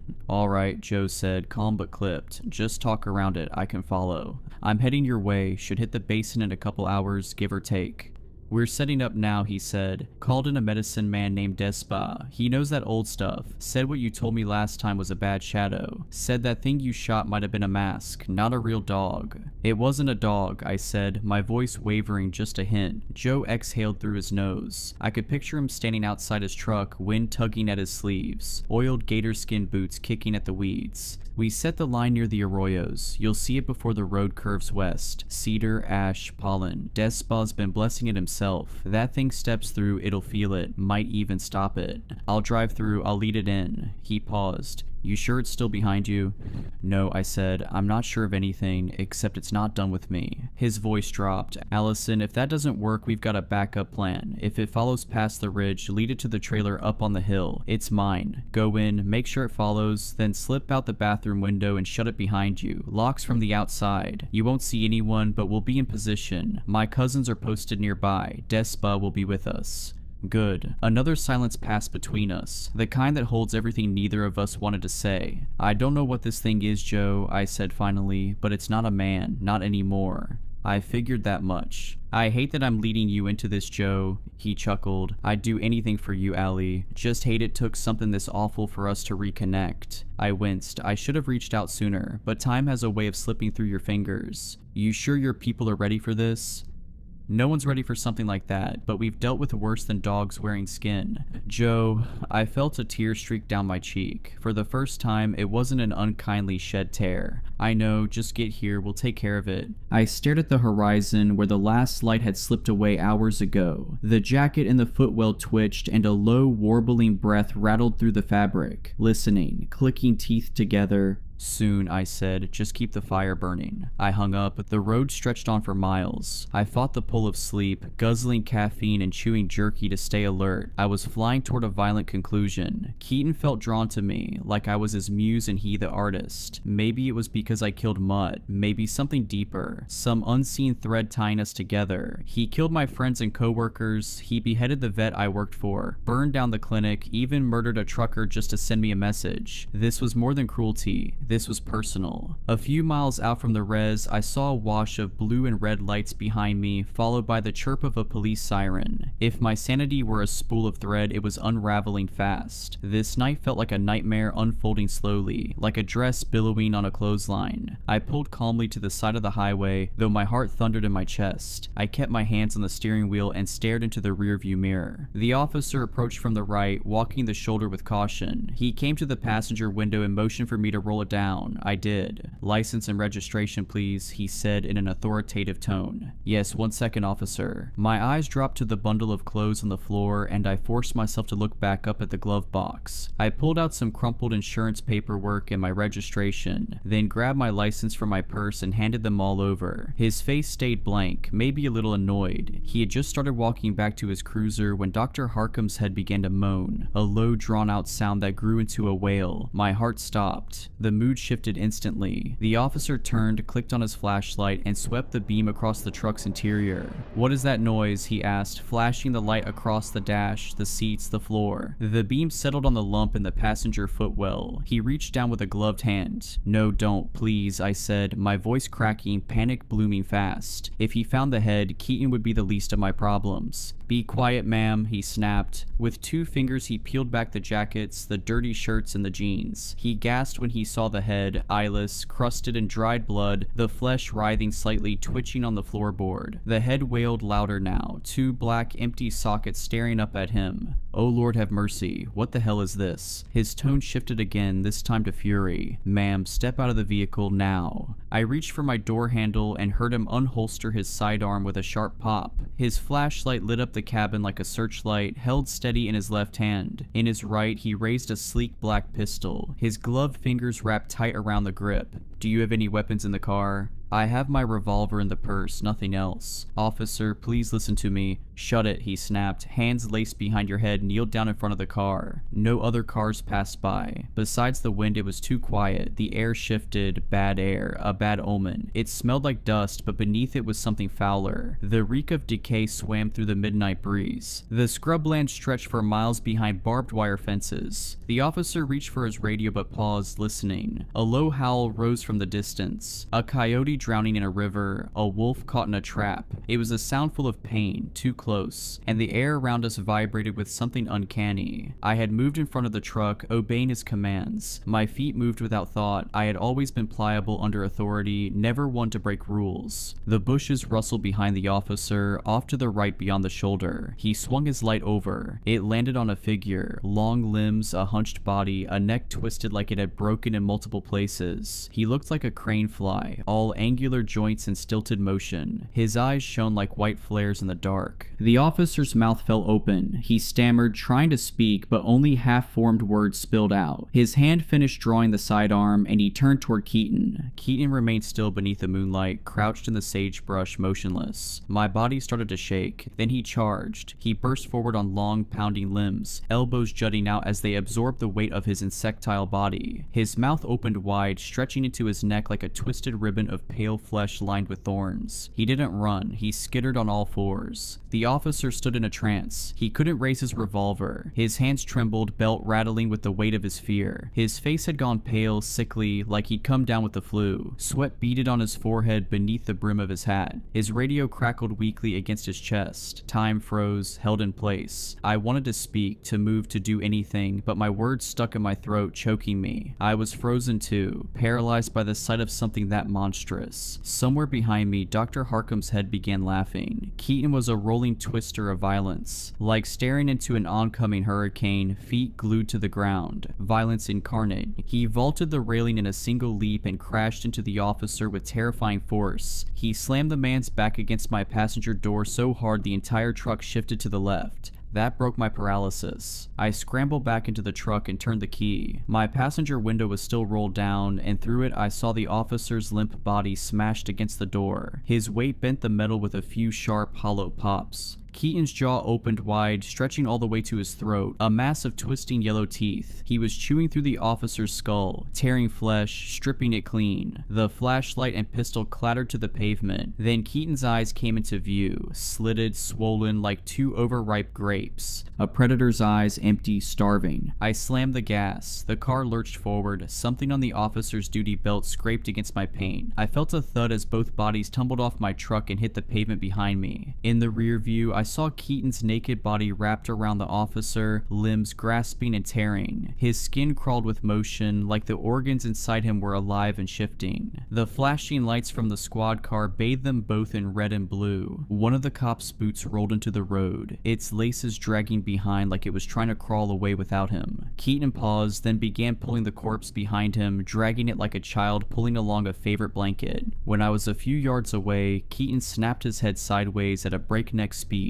His gaze locked directly onto the back of my truck. It was piercing, inevitable, furious, like he just realized I was getting away and the rage hit him all at once. As he grew smaller in the rear view, I saw him heave the officer's body off the ground and toss it deep into the scrublands. Then he started running after me. I climbed faster and faster, 60 miles per hour. The old truck's engine began to rumble beneath me. 70, the engine groaned. I caught the sharp smell of gas fumes. Keaton was gaining. At 80, the truck shook, barely holding together as the engine roared. I burned rubber twisting onto an off-ramp, saw an oncoming car a few miles down the road. My tires nearly lost traction on the gravel, kicking up a flurry of pebbles as I fought for control. Keaton was close enough to reach out. He moved impossibly fast, loping with his long limbs and elbows tucked tight to his sides. I saw the fire burning in his eyes. He was done chasing. He wanted blood, mine. And if he caught me, I knew he wouldn't let me go again. The ashes of mutt crackled in the passenger seat like gunpowder. The head lolled from side to side in the footwell. I felt like I was losing my mind, but between the smell of scorched ash, the reek of decay blooming around me as Keaton drew closer, and the sound of the head laughing, I knew I wasn't crazy. This was all real, raw, and wrong. The box I had been stuffing all these impossibilities into was overflowing now. What happens when the box breaks? Would my mind break too? I passed through the arroyos and toward the toll booth borders of this part of the res. The barrier bars were lifted. Was this where the line had been drawn? Could Keaton cross it? He was halfway up the roadside, nearly level with the side of my truck. He wasn't looking ahead. His neck was twisted toward me, his body pounding forward with a mindless kind of purpose. His mouth hung open, eyes wide. Behind me, Dr. Harkham's head shouted with laughter. The engine rattled with speed. Keaton was so close I could smell death. I could see the dried blood of so many victims caked across his twisted, nude body like a suit of crimson armor. Right as I crossed the border barricade, Keaton veered sharply to the left. I watched him clear the fence and crash down in a heap, thrashing on his back like an insect, arms curled toward the sky. The head stopped laughing. The ashes stopped crackling. I slammed the brake pedal to the floor. Keaton writhed. I saw Joe's trailer on the hill, half swallowed in dust, lit by the hard glare of floodlights. I focused the headlights on him. His thrashing slowed, then stilled. My tires thumped over uneven ground as I crept forward, heart burning like a live wire. I stomped the gas, aiming to crush him beneath the weight of the truck, but he leapt at the last second, sprawling across the roof and smashing through the back windshield in a burst of glass. I flung the car into reverse. One tire crunched over his leg. For the first time, I saw pain in Keaton's eyes in the rear view. I clenched my teeth until my jaw ached. Keaton clung to the frame, screeching. He yanked and pulled, his foot pinned like a plank beneath the tire. I slammed into drive. He flew backwards off of the car, his limb bending bending and snapping like a brittle branch. As I climbed toward the hill, I saw him rise again on all fours. One leg was twisted into broken segments, the foot dragging unnaturally across the dirt, and still he came after me. But now there was a break in his stride, he was slower, he was wounded, and if it bleeds, it can die. At least I hope so. I rounded the rise. The area was desolate, not a soul in sight. I hoped that was part of the plan. I prayed it was. I slid in my car into park on the ridge and pulled the parking brake. Behind me, I heard the pounding of hands on earth, getting closer with every second. Keaton landed on my roof with a thud, the metal buckling under his weight. Then he threw himself forward, vaulted over the hood, and smeared blood across the windshield as he rolled and hit the ground. He stood facing me with those reptile eyes, blocking the way to the trailer. Its door was wide open. I pulled the gun from my purse and pointed it at him. He tilted his head and I felt my muscles tense. I wasn't pulling the trigger, something inside me was pulling against it. I fired once. The bullet missed him entirely and buried itself into the trailer wall. Keaton charged. I dropped the pistol and ran around the car. He roared as his broken ankle slammed against the dirt. He scrambled onto the roof again and I ducked to avoid a swipe from his hand. The spot where Mutt had bitten my ankle throbbed and the pain lit sparks behind my eyes as I flexed and pushed through. The body will break itself to escape death, and the mind, drowning in adrenaline, becomes a weapon. But he was feeling it too, the adrenaline. His nervous system was short-circuiting, his mouth open like a wilted flower, tongue flicking through the air. He was tasting something. Could he smell Joe? The others, were they near? He leapt and I dove through the trailer doorway. One of his claws raked across my back. I shoved past a floral couch, knocked pans off a shelf in the narrow kitchen, and bolted toward the bathroom. Keaton thundered in behind me, screaming, "I'll rip out your throat." His voice scraped like rusted wire dragged across concrete, echoing down the narrow hallway. "Play with your insides, eat them." The trailer rocked under Keaton's weight, metal hinges groaning. I slammed the bathroom door behind me and scrambled for the open window. My foot knocked over a toothbrush and a tube of paste as I shoved myself through. Pain flared along my back. The wound on my calf throbbed. Keaton was almost on me. I could feel his heat, the hate radiating off him. The door splintered just as I dove. My teeth cracked against desert stone when I hit the ground. A burst of white light exploded behind my eyes, and blood filled my nose, hot and thick. Something moved past me, fast, silent. I heard the window slam shut, arms wrapped around my torso and dragged me away from the trailer, around to the front by my car. Keaton's voice roared from inside, a storm of curses and blasphemy. He screamed like a trapped coyote, cornered and caged. He'd sensed something was off, but he couldn't help himself. His bloodlust had outpaced his instincts. Now he was trapped. I turned my face upward. The sky above the basin cracked with heat lightning. Purple veins crawled across the clouds.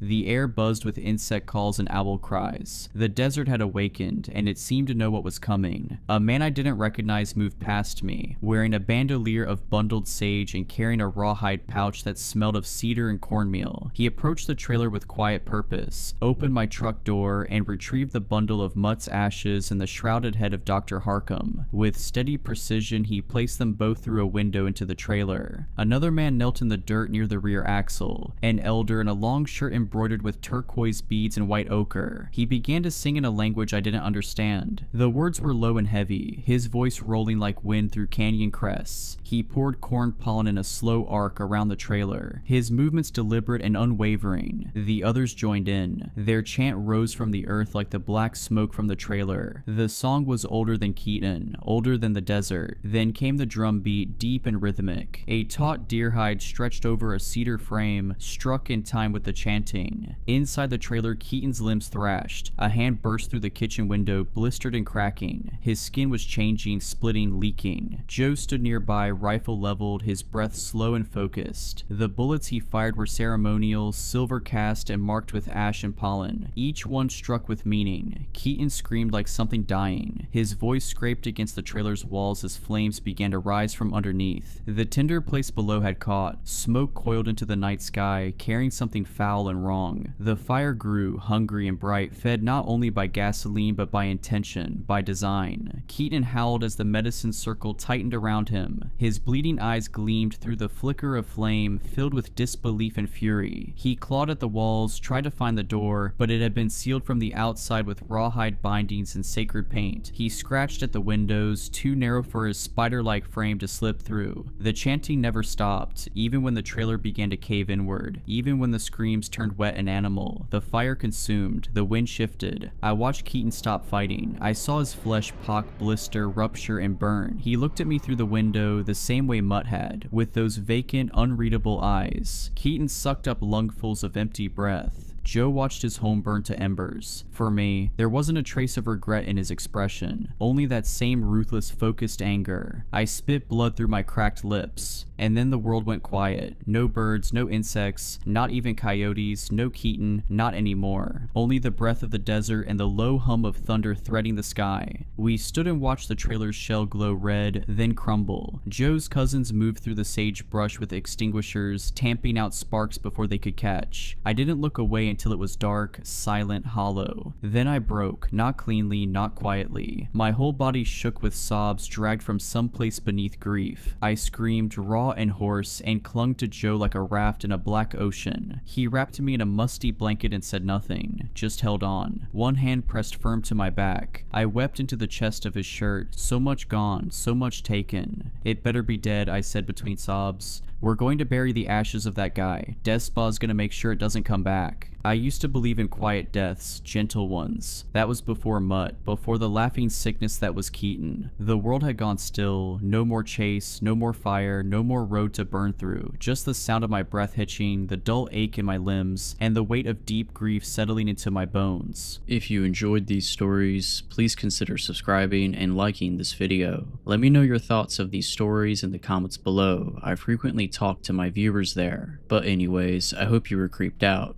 Just kidding. Stay safe.